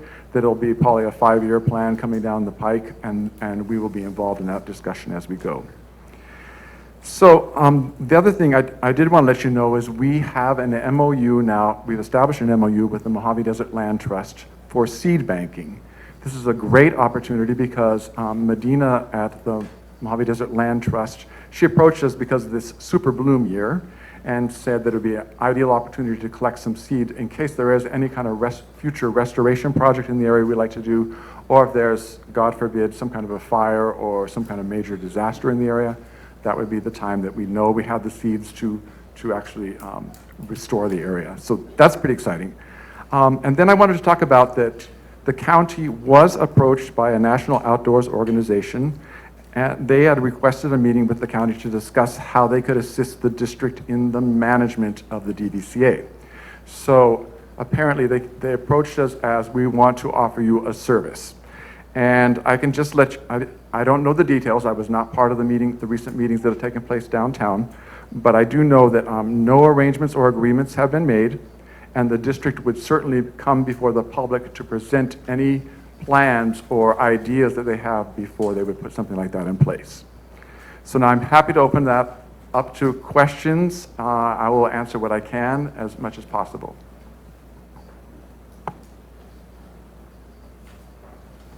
Celeste.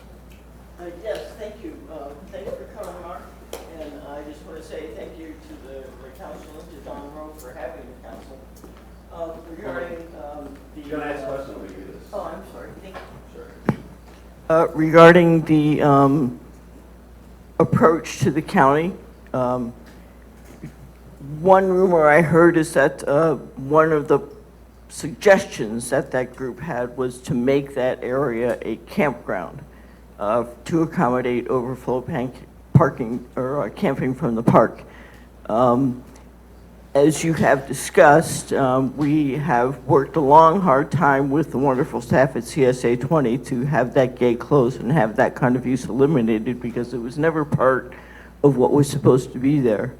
And I just want to share my concern that having that area managed by an outside entity as a private campground would essentially remove it from our access and our ability to use it, because it's just going to be campsites all over the place and more traffic and overnight use, and that brings on a whole slew of problems. There would be a new CEQA requirement and all of that. So I appreciate your information, and I appreciate that you will come to us if anybody actually does want to do anything there in joint with the county for any purpose. Thank you. Thank you, I appreciate that. I would just let you know that currently that area is designated as a day use only area.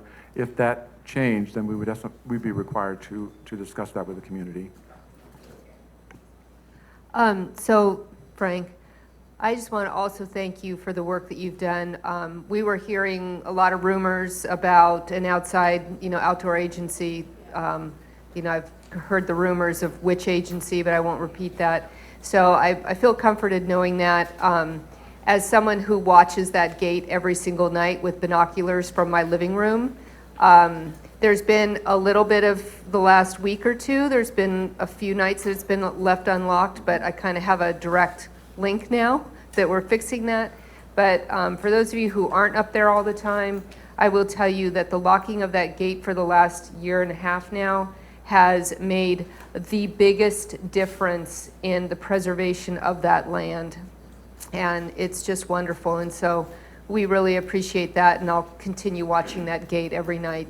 That's much appreciated. And just so you know that if anybody is passionate, as we have some of our volunteers are, you can become an official volunteer to help us manage that site. And to, actually, it's a big component of it is just educating people what's appropriate in that area. I'm a little confused. If people are wanting to camp overnight, why do they care if they're locked in overnight?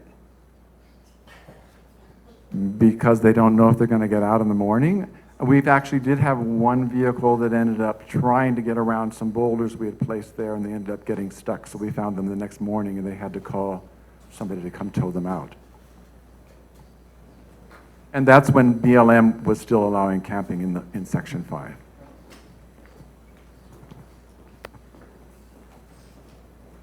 Isn't there a back way out? I thought there was a back way out, but towards 29 down the hill. I know, but I mean, that would be an emergency exit. Through BLM, Yeah. but I've been riding out there to explore the area, and I haven't found a way out. Oh, okay. Yeah. But it's my supposed real to come out by the hospital or something, I understand. Yeah, something like that. But my question was that when we were talking about getting the gate originally, I guess a year and a half, that doesn't seem possible, but we were talking about the sheriff doing a regular run up there, and they would bring that as part of their report.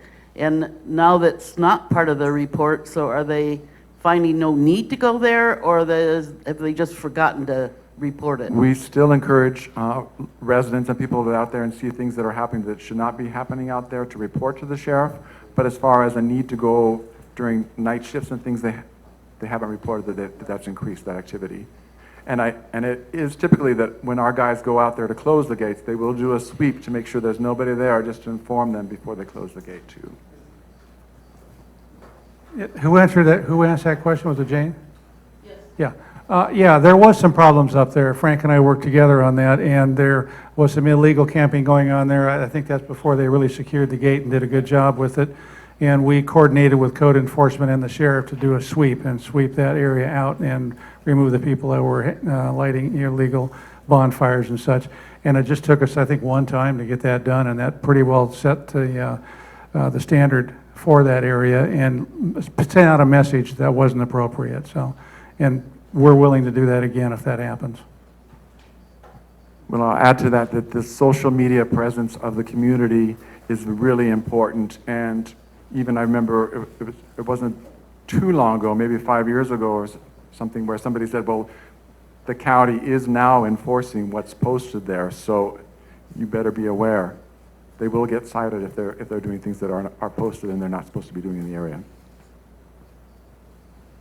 Section 6 has basically been an overflow campground, and now that people aren't camping there, where is the impact happening? Where'd they move to? Well, so I do know there's actually a good opportunity if somebody wants to open a business for a local campground, would be one of my suggestions. But I also know the Sportsman's Club has opened up their facility. You can direct people to the Sportsman's Club, and then there's also the Joshua Lake.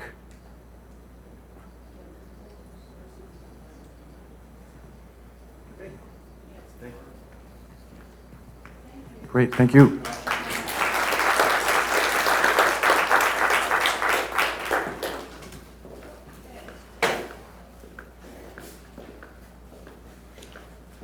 Now we have a resolution, MB MAC 020, resolution proclaiming the Morongo Basin a hate-free zone.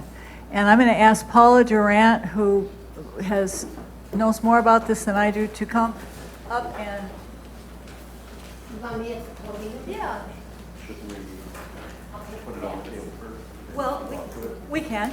Okay. She was kind of the person that brought it to my attention. Sure, but we need to, okay. just if we're going to go parliamentary procedure or whatever. Okay, I move a adoption of resolution number MB-MAC 020. Is there a second? Second? Second. Okay. Discussion. Now discussion. I don't want to take very long, but in the last few months, I've heard many people, residents of Morongo Basin, from a little 11-year-old girl to a woman even older than me, who said they're beginning to be afraid to go to school or church or Walmart because of the violence that's happening even in churches. So it seemed appropriate to me that we declare, we're not talking politics, we're not talking anything about guns or any of that. We're a hate-free zone. And in your homes, you may think anything you'd like, but in the community, we treat each other civilly. And we reduce the level of fear that's growing in our country, but also in the Morongo Basin. So the resolution is here. We invite you, or the MAC board, to join us in working to make the Morongo Basin a hate-free zone. I'll be happy to answer questions. I don't know what question you might have. Okay, we'll go ahead and discuss it. The board, oh, you do, okay. I'll walk over. Just what's it entail? What exactly does it entail in that requirement?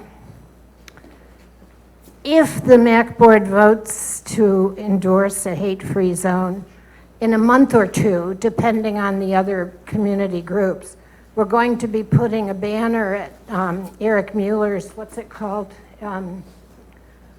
Right at the top of the Morongo, the Yucca grade, that says, "Welcome to the Morongo Basin, a hate-free zone."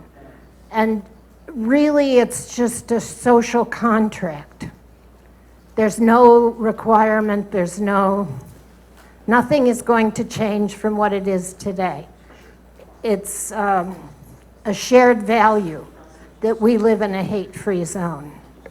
But what's entailed, like, is there anything that the citizens that No.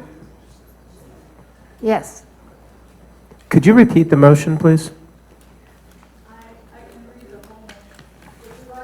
In the And so in lay terms, yeah, I'm gonna read it. yeah, if it could be read, and then also in lay terms, what are you trying to ratify? Resolution proclaiming the Morongo Basin a hate-free zone.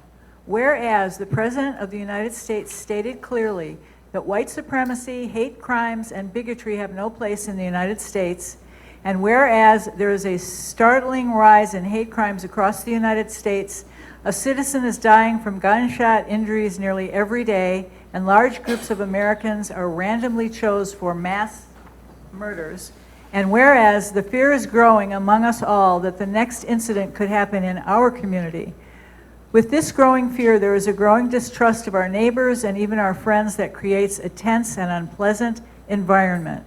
And whereas the Morongo Basin has a diverse population who report a growing number of incidents communicating racial, ethnic, sexual, or other hostility from one resident to another, therefore, be it resolved that we declare the Morongo Basin a hate-free zone. We invite residents of the basin to resolve to behave in public places respectfully, civilly, and to keep any hatreds, fears of other people, or animosity in their homes. When at school or the store or public gatherings, we treat one another decently. And we're being asked to adopt this resolution, the MAC board. And then if we do it, then it will be sent to the Board of Supervisors. 29 Palms has already done it. Morongo Valley has it on their agenda for this coming Tuesday, their meeting. And it's just a feeling tone that we all want to feel that we have respect for each other, and that in this community, we are all going to try to respect each other. That's all. I mean, it's not a mandate for anything, but it's just a feeling tone that we would like our communities of the Morongo Basin to have. It's shared values. That we agree to live in peace. Any other questions?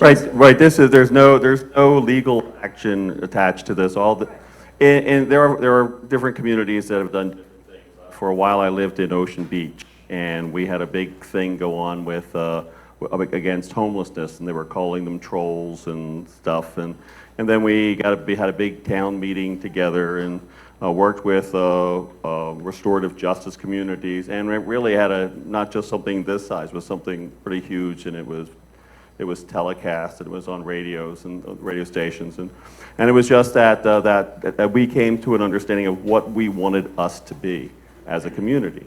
And in a sense, this is a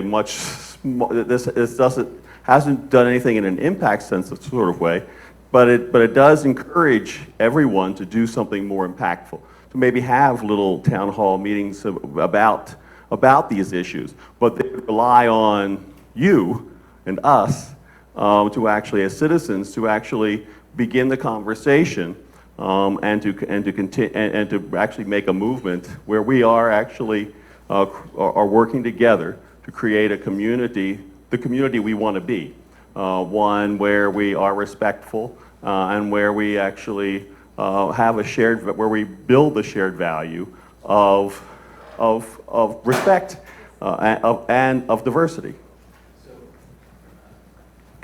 To that effect, is it more of a marketing campaign that should be incorporated with that so that people would know?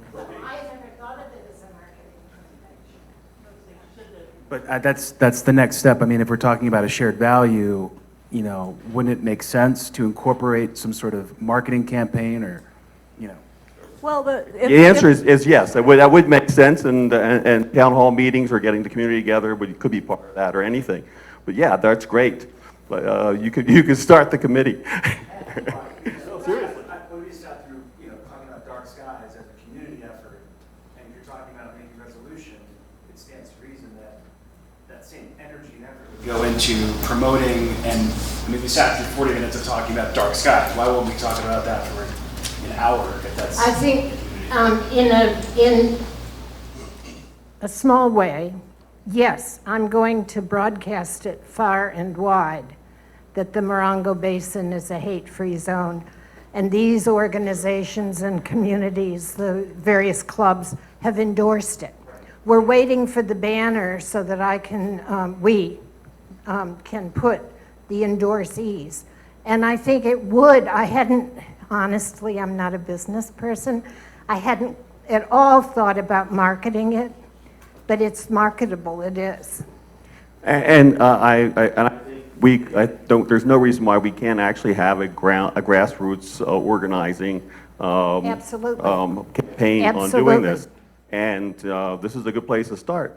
I'll come up and let me know, and you'll give me a name and a contact, and we'll begin that process with you. Absolutely.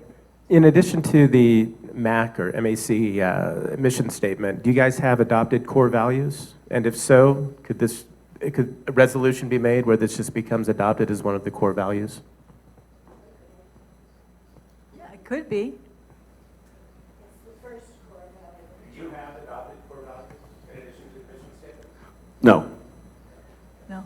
But again, this is a beginning place, yes. And this is exactly what our hope is when as we endorse this as the MAC, is to also not to be the place where it stops, but the place where it begins.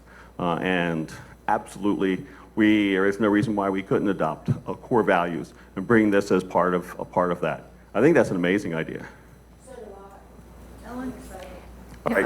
All right. Wait a minute. Go ahead. Oh. Yeah, I'd just like to make a comment. I support the sentiment of this resolution, and I agree with the idea of expressing our values as a community, but I have a little bit of a problem with the wording of the resolution. I think we're making broad overgeneralizations in these statements that are, I don't think I've seen actual statistics that support the fact that there's a growing number of incidents of racial, ethnic, sexual, or other hostility from one resident to another in our community. We heard the representative, the lieutenant from the sheriff's office, talk about how most of the crime in the Morongo Basin is still actually property crime. I also just have to say that when we say the fear is growing among us all that the next incident could happen in our own community, certainly we don't know where or when the next incident of a mass shooting or a hate crime will happen, but to say that there's a growing distrust of our neighbors and even our friends that creates a tense and unpleasant environment, I just disagree with that. I think this is still a place where people move to get away from that kind of thing, and where there's still a sense of community. And so I just think that the tone is wrong in these statements.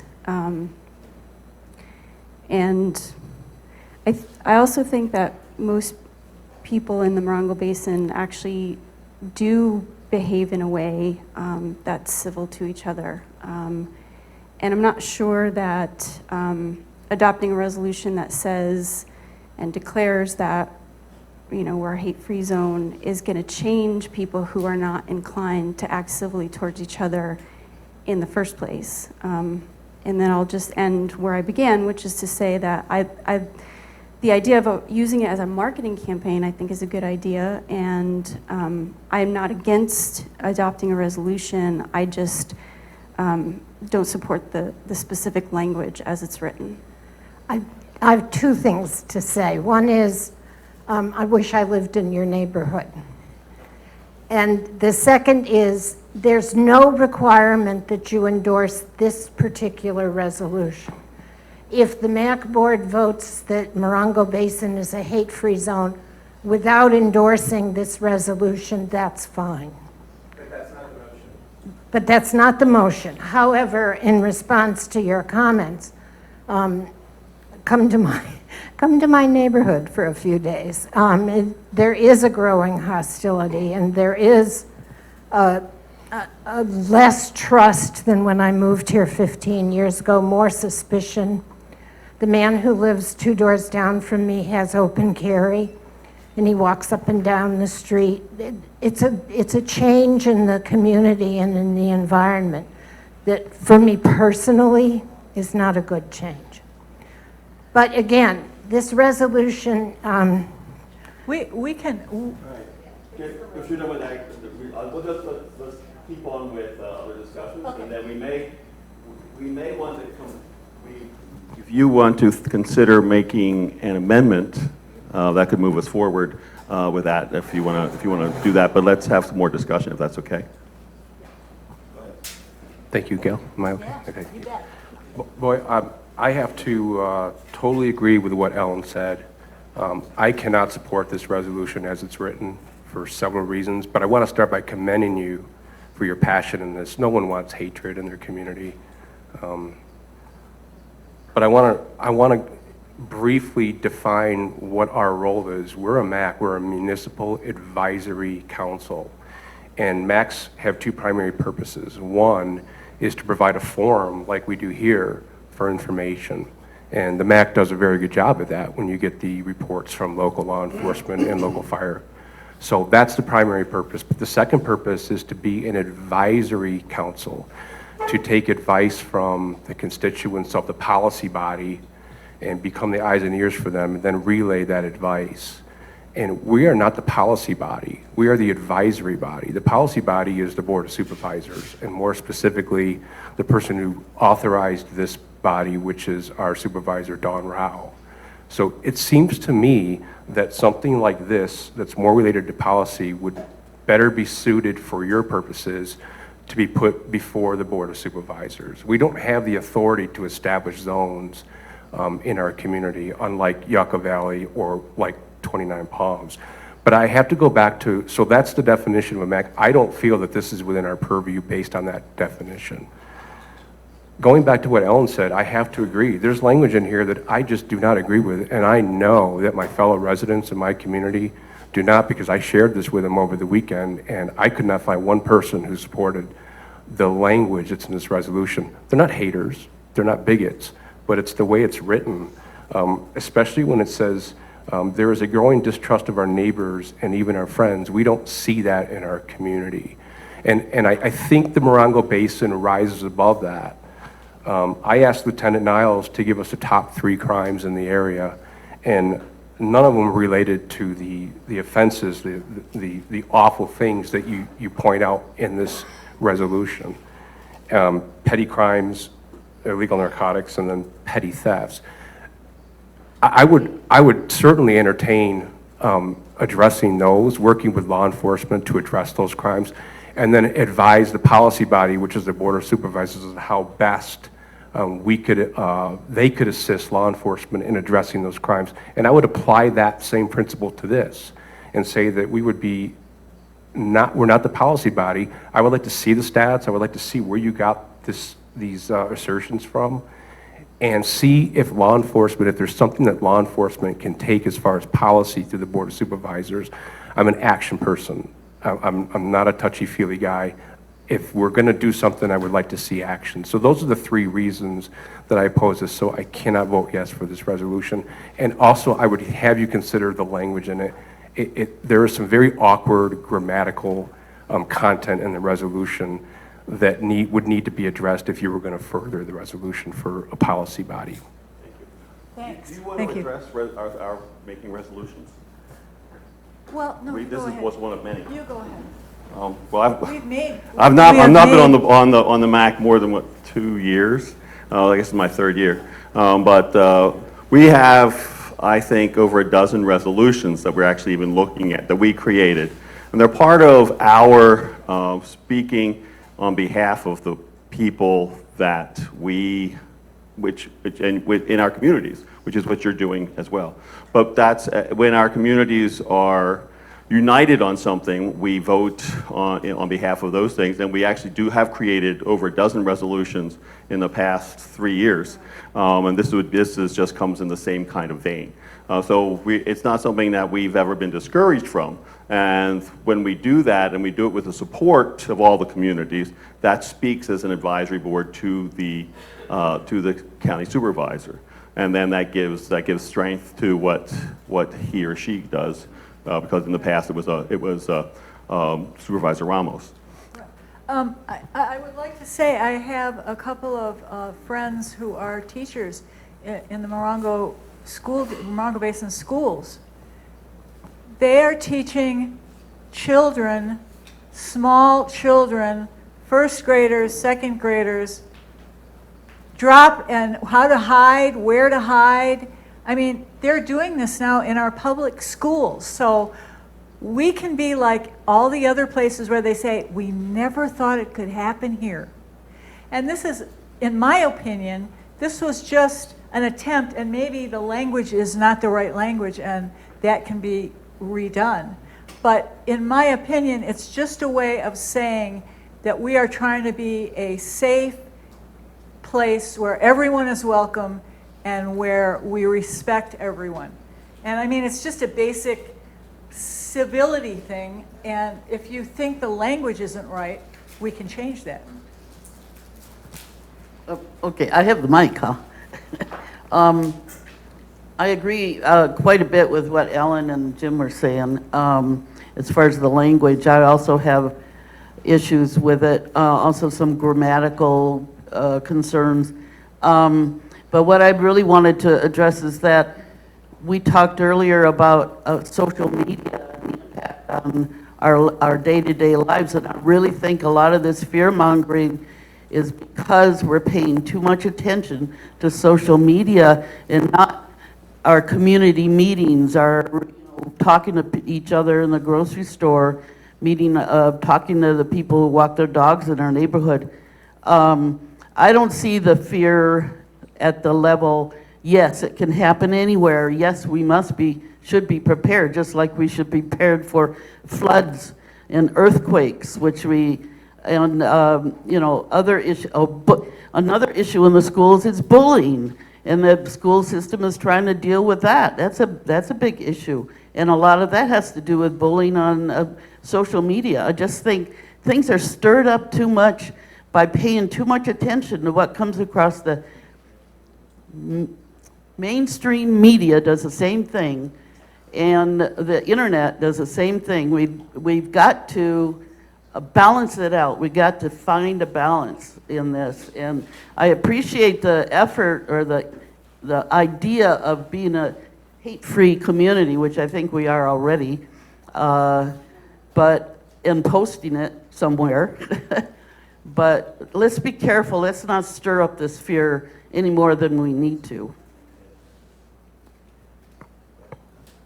I live out in Landers, and I don't detect much in the way of tension out there, but I come into Yucca Valley quite a bit, and believe you me, there is underlying tension. And for somebody not to be able to notice it, I can't understand that. You really don't have to search very far for it to look you straight in the face. And I just want to say I am in favor of Ms. Durant's proposal. I think it's overdue, and I think if we adopt it, we're sending out a very good message to some of the rest of the communities. And I don't see anything wrong with setting a good example, and this is a way to start. This has been on the front burner now for the last couple of years, and we need to do something and make us part of a civil society.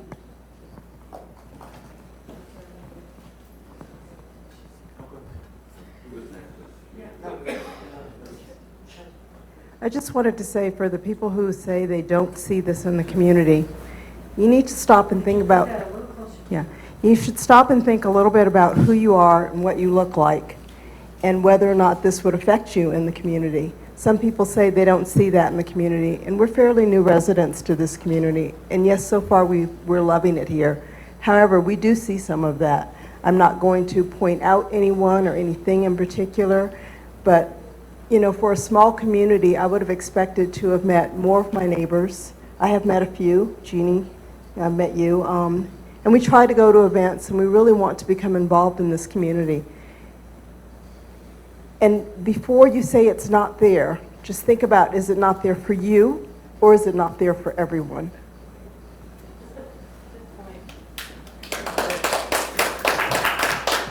Hi, my name is Glenn Harris, and my husband and I have lived here for 3 years now in Joshua Tree. And to say that there is no hate in this community is a downright lie, and I'm speaking from personal experience. I have been threatened physically with a 2x4. I have been called a faggot way too many times. And the list goes on and on and on. And someone said earlier that we should be the changes we want to see in the world.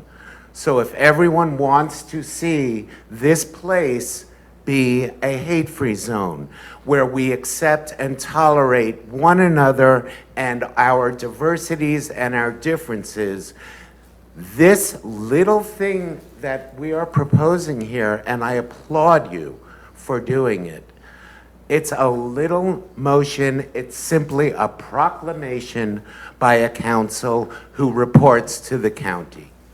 And it should be done. And I will be happy to volunteer my time and effort to help rewrite the language. I have decades of writing experience behind me, and I can work with the grammatical errors, and I can maybe help soften the tone. But to say that it doesn't exist is ridiculous. So thank you.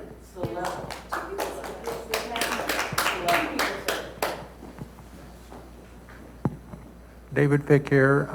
I think on the resolution, it should be reworded. I especially feel uneasy about any quotes of Mr. Trump, because that cheapens the resolution in every manner whatsoever. I would like to speak to that. Okay, let me. In that we're still in discussion, my suggestion is that we amend the motion simply to state that we are going to make a resolution that the Morongo Basin be a hate-free zone, period. And all that implies in feeling and spirit. Failing that, I suggest we table this for the next meeting. Yeah, I would like to say now, I feel we ought to table it. We ought to take some help from people who will help us rewrite it, because I think it could be written better, and bring it up at the next meeting. How does, Pat? I think this is exactly why we are doing it. We are having this discussion. Right. We are having lots of different viewpoints and experiences, which we would never have had if this didn't come to the table. And I would disagree that the more you get stuff out like this, then people who are harboring thoughts that maybe they shouldn't be, or who are relating to people who do that, it gets it out in the open and you get a breeze. So I agree, we could take it till next meeting and rewrite it and take your help, but we're doing exactly what this is meant to do. Talk about it. Can I say there's two things? I can yell. There's two separate issues. One is voting a hate-free zone.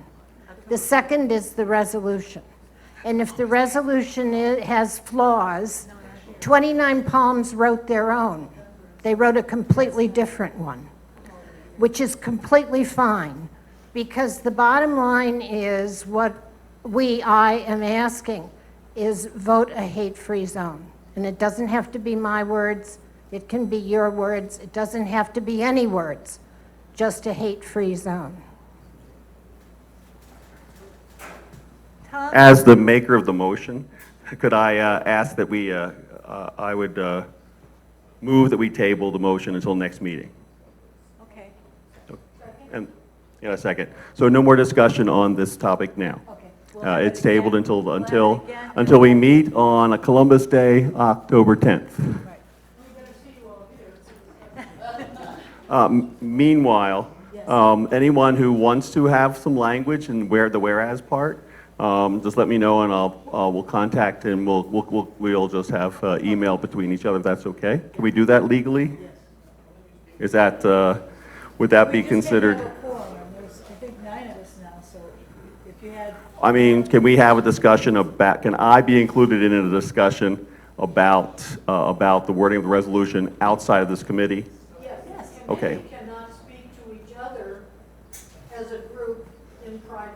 Okay. You can speak to everybody out there individually and work on it and work as a group on it. Thanks. And you can speak under, you cannot speak to more than half of the group here at one time, nor can you do it in a matter of serial. As compared to certain people in government, we have a rule of ethics, and so we can't discuss resolution things or motions in advance among ourselves. Thank you. Thank you. Thank you all for your input on this. I think. I will. I'll get it all together. This was a really good discussion, as Pat said, and I think it's something that needed to be brought up. And so we will work on, Tom will work on it with whoever in the community wants to help, and we will rewrite up the resolution for next month. Gail, I'd like to, I concur a lot with Ellen and Jim's thoughts on this thing. It's really, it's a poorly written resolution, and I think the idea that we all want to live in a loving, hate-free community. But all the whereas and the reasonings, it just, for me, that just doesn't really work. Okay, well then you get together with Tom. I think, well, I'm going to speak about this now. Fear resides in one's heart, in my feeling. So it's like one needs to purge fear from your heart, and to live in a fearful way is not the way to go. So I don't like this idea of thinking about this in terms of fear. I think we need to think about this in terms of a positive instead of a negative way. Well, it sounds like we have several people that want to help with this, so I'm sure they'll come up with something that's much better. Okay, we're going to move on.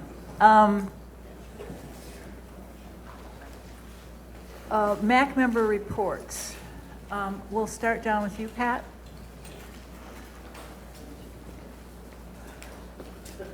Do you have anything you'd like to report from your community? Okay. Ellen? Just commenting on the short-term rental, the draft short-term rental code sections, and I've read through it, and I'd like to just thank everybody who took the time to give input into it. It's going from the Planning Commission now up to the Board of Supervisors, but there will be a 30-day comment period. So if you haven't had the opportunity to give input into it, please consider doing so. I think that the product is almost there. I think it's a good draft. There may be still a couple of fine points that could be added to it, but in general, it's pretty good. So please consider if you have the chance to read it and to give your comments if you have the time. That's it. Did you say that it's... It's on the county's website in the Planning Commission section. Thank you for prompting me. Did you say it's 30 days before it goes to the Board of Supervisors? I believe so. I think they said, if you just Google San Bernardino County short-term rentals, something will come up. Oh, Yeah. okay. And but you can get there through the county website. Yeah, that'll get you to the county place in the website. I do this all the time for. Michelle? Oh, and one more thing. I just want to thank everybody for their thoughtful comments on that last discussion. Hi, just wanted to say we had a great summer in Landers. We ended it with our new tradition of the Labor Day fireworks. I don't know if anyone made it out, but we used to do it on July 3rd, but now it's been moved to Labor Day, and it was a huge success. And just wanted a couple things. We have a record fair on September 29th, which if any of you have been to it before, it's at Belfield Hall, and it's really fun. And our thrift store is open Friday and Saturday at the community center, the Lenders Community Association, which what I heard is raised over $1,100 last month to help keep the center running. And also, the third Mondays of the month are our USDA food giveaway program. And the only thing you need to participate is that you're a resident of the Morongo Basin and just bringing even a utility bill if you don't have an ID. And that's it.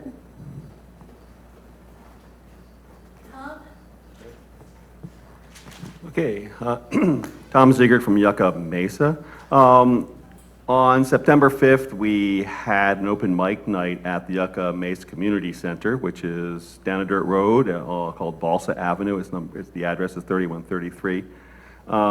We'll have one again on October 3rd at 6:30 p.m. Again. So you're invited to that. Also, What is an open mic night? means you can come up and sing or tell jokes or fart. Yeah, perform, that's the good word, in some kind of way. Okay, also, a big deal coming up for Yucca Mesa is our Mesa Fest on Saturday, September 21st at the Community Center from 2 p.m. until 10 p.m. with a $5 entry. Kids 12 and under are free. There's a big music lineup. There's actually also going to be what would you call it? A beer zone? What would that be? Beer garden, which will feature brewers, which would include Joshua Tree Brewery, Wild Mustang Brewing Company, Mojave Desert Brewers Guild, Coachella Valley Home Brewers Club, and the High Desert Home Brewers Anonymous. That's interesting. Okay, and and you can get there's pre-sale of beer packages if you want to engage in that. Also, they're going to have a lot of different local vendors, great food, and a lot of kids' activities. It's not really a drinking fest, even though I named all the beer people. Okay, that's it for Yucca Mesa. Thank you. September 4th, we had a community meeting in Water Valley. I'd like to publicly thank Mark Lundquist for being there and presenting an update on the short-term rental ordinance. Lieutenant Niles was also present and gave us a update on crime stats and how to best prepare for the oncoming people that are going to be with the weather now breaking. October 7th will be our next community meeting. Ms. Rao will be there. That is a very big deal for everybody in the community. We're very looking forward to that. It'll be at 11 a.m. September 17th, there'll be a USDA food giveaway. That's at 9 a.m. And then September 25th, the Salvation Army food giveaway, and that's at 11 a.m. So that's all I've got. Steve. Yes. Another Steve. Hard to believe summer's almost over. The word this month is water. This Friday the 13th marks a lucky day for the residents of Pioneer Town. With much anticipation, this Friday there will be a ribbon-cutting ceremony to celebrate the new pipeline that has been installed to bring potable water to the Pioneer Town community. The event will be held behind Pappy and Harriet's this Friday the 13th at 10 o'clock in the morning. There'll be a continental breakfast, and there's sure to be some speechifying by people and organizations who have made this become a reality. As the activists at Standing Rock speaking against the Dakota Access Pipeline reminded us all recently, water is life. In addition, water is the clarion call for development. As of several weeks ago, there have been, I believe, 9 will serve letters issued for the water surface within the county service area that this pipeline serves. And keeping this vital resource in the fore, the Morongo Basin Conservation Association is presenting a lecture and program entitled Water for the Morongo Basin, the next 50 years. Mr. Tom McCarthy, the General Manager of the Mojave Water Agency, will discuss the future of water within the Morongo Basin. This event is part of the Morongo Basin Conservation Association's 50th anniversary celebration. And we believe it's appropriate that we be looking to the next 50 years to see how the water can be handled as a sustainable resource. The Water Agency's mission is to manage the region's water resources for the common benefit. And we are looking forward to hearing about how MWA will manage the tremendous changes that are sure to be coming within the next 50 years.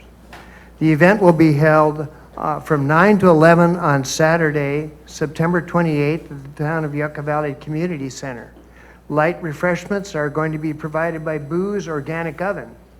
We are looking forward to getting attendees out early on this day because that is also National Public Lands Day and there are multiple events happening throughout the basin.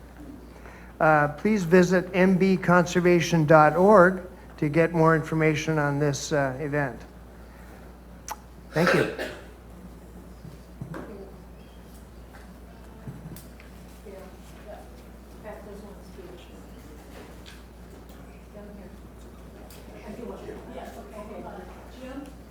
My turn? Yeah, you go ahead. Okay, thank you.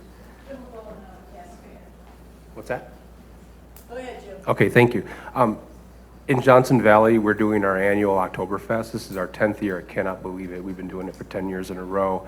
And it is an awesome deal. So for $8, you get admission and you get access to a full German food style buffet with desserts, more food than you can possibly eat. And we have about 12 taps of adult beverages from beer and hard ciders, but we also serve soft cider and beverages for kids. It's a very kid-friendly event. There's raffles, door prizes, t-shirts and stuff like that. So again, it's October 12th, and you can get tickets early bird for $8 at johnsonvalley.com.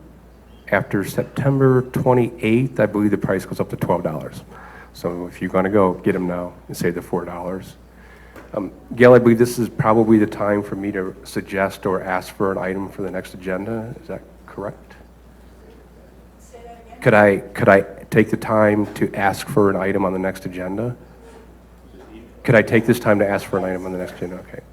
I had a conversation with Mark about this. An issue came up, and it's related to county voting and the Register of Voters. The Homestead Valley Community Council wrote a resolution on it. And Tom, I wasn't saying that resolutions were out of the purview of an advisory body. HVCC is an advisory body, so I've written probably 20 or 30 resolutions in the past, 5 or 10 years.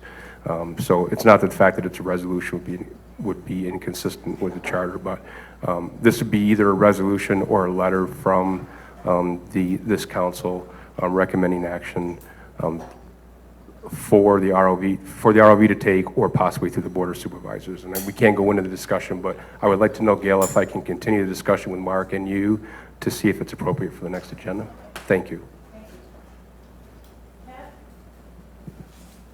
Okay, I almost forgot to announce, this coming up weekend is the Joshua Tree National Park Council for the Arts exhibit, which is juried and is quite wonderful, and it'll be, you can look it up on the web to get all of the pieces of it, because it's too late to go through that. But I want to make the announcement that Robin Cabali has spent a good deal of time in the last few months putting together an illustrated, scientifically,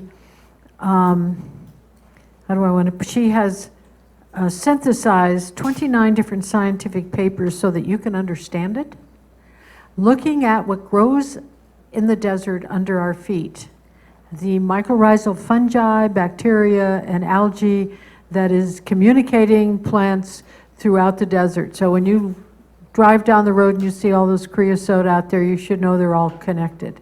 They also are carbon sequestering as we speak, and there is older carbon underneath. She will have a booth there that has the illustrations, which are absolutely gorgeous, and the book is finally available for sale. You can look at her website, summertreeinstitute.org, for more information, but it's It's very important. I've been using this information in many of my comments.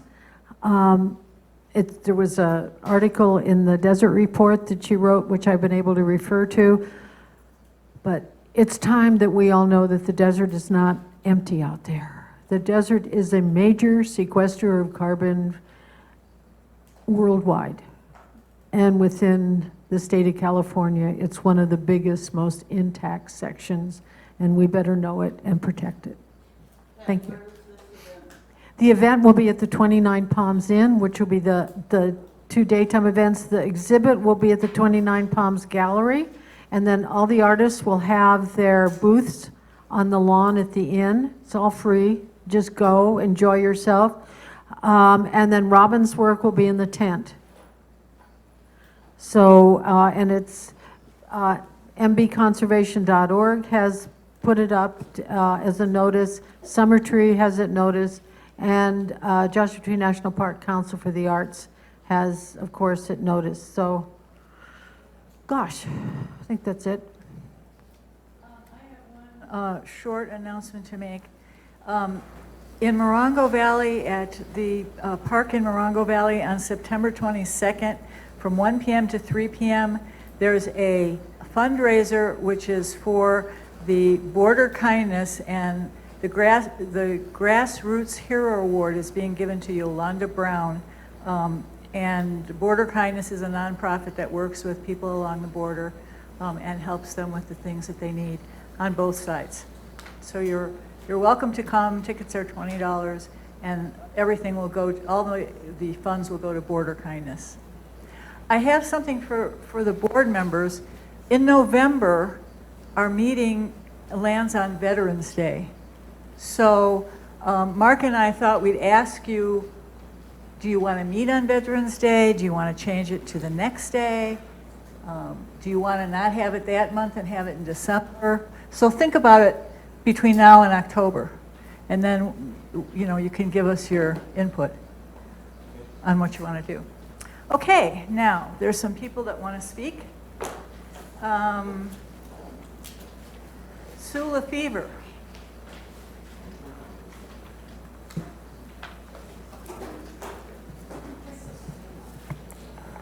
Thank you With very the, just with the absence of Mary Helen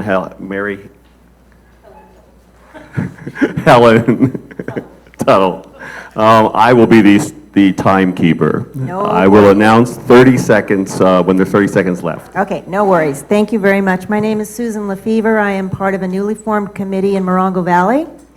We're called the MOVAC, Morongo Valley Action Commission. Today I'm going to speak about the new vacation rental ordinance, which is going forward, which will make it legal to operate vacation rental businesses in rural residential areas of the desert region. Thank you, Ellen, first of all, for reminding us or advising us that there is a comment period still available, because most of the time we don't have access to that information, which is part of my comment today. The desert region has suffered with no regulation and hundreds of vacation rentals for years, with no code enforcement regulation and no effort by the county to shut them down. According to Supervisor Rao today, this new ordinance, quote, is an ordinance that will reduce the impact so that residents can still enjoy the quality of life they've had here in the past as much as we can possibly do at the county, unquote. However, she also notes that, quote, in government, at all levels, it is reactive enforcement, unquote. This means that if no one complains, then the illegal activities can continue unchecked and unregulated. It also means that if you do complain, it gets added to the queue of already over 1,000 code enforcement complaints. So it's also why for years the desert region residents have had to put up with the influx of vacation rental businesses unaided by county. So whether you're for or against vacation rental businesses operating in rural residential and single-family home zones or not, the fact remains the county intends to pass this ordinance, but they will not provide any guarantee that rules and regulations will be followed. They'll wait until someone complains and add that to the queue. Based on these really poor percentages, I would respectfully request the MAC to step up as our community advocate and encourage the county to think about passing this ordinance before they have a true plan of enforcement in place. And this is not only for the people who are against vacation rentals, but the legitimate vacation rental owners too. And secondly, I would ask that Matt conduct a formal hearing to provide additional community guidance and direction. You're our advocates, and help us, because I think we're going to be left out with one more thing to have to take care of in our own local communities with no resources. Thank you.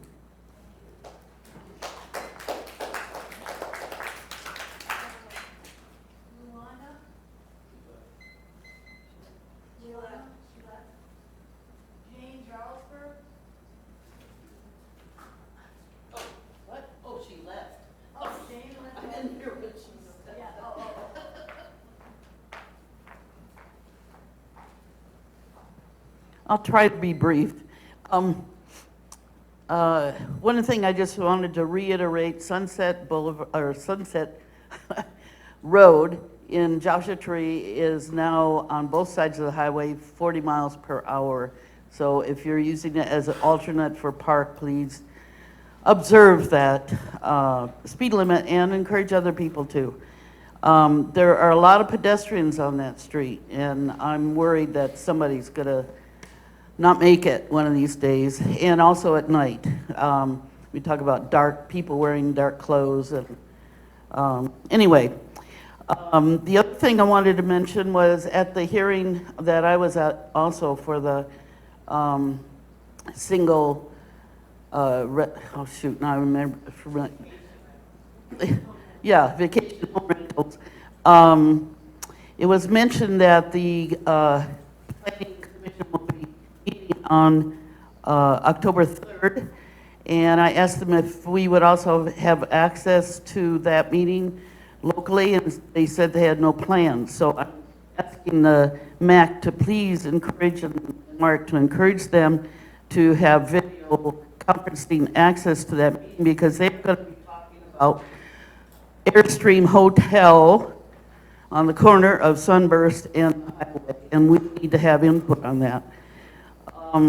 That's another big one that's coming our way. And then the main thing that I wanted to say, first of all, I want to commend the commission for your personal water drinking devices that you're bringing. I'm now on the Community Advisory Council for Joshua Basin Water District, and one of my things is going to be get rid of those plastic bottles, please, soon. And so I commend you for doing something a little different here. And I also, my main reason to speak tonight is that I'd like to advocate that public comment period be at the beginning of the meeting. And there are a number of reasons why. There may be some issues that we bring up in public comments that you want to add. 30 seconds. Oh, that you want to add to a future agenda. And there may be issues that the audience should be considering during the meeting, not after they've left. Thank you.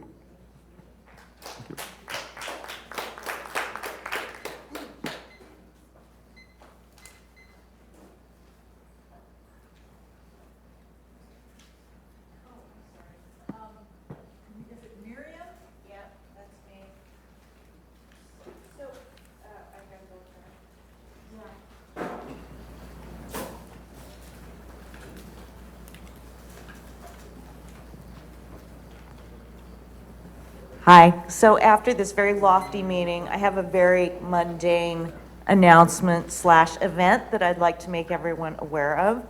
On Wednesday, September 18th, from 11 to 12:30, there's going to be a round table that San Bernardino County is putting on.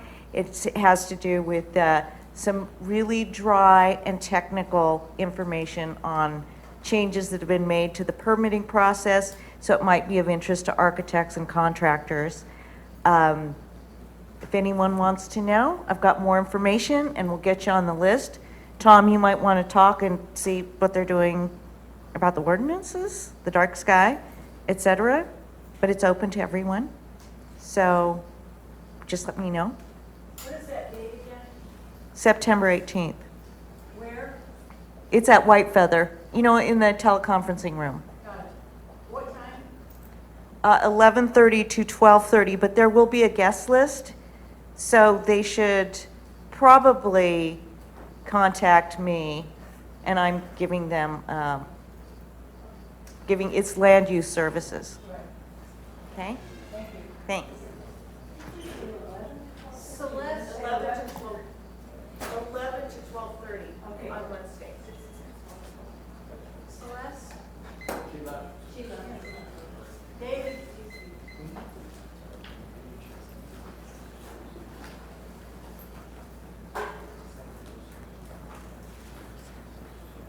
David Pick, Joshua Tree. I rarely think of myself as a traditionalist, but I was on the MAC for 7 years, and we had public comments at the front of the meetings.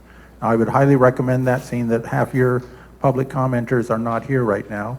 And also, everybody's looking for the door after a certain duration. So I would strongly recommend that you have public comments at the front of the meeting instead of at the back of the meeting. Or maybe at the front and the back, who knows?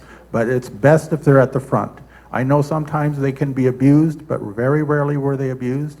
And usually they're about 10 to 12 minutes for the public to make their comments.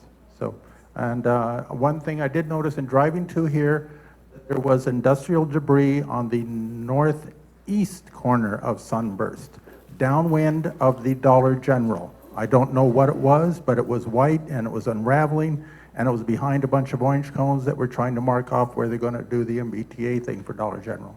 But there's already, Dollar General is already trashing the neighborhood. Thank you. Anyone else got anything they want to say? Do I have a motion to adjourn? So moved.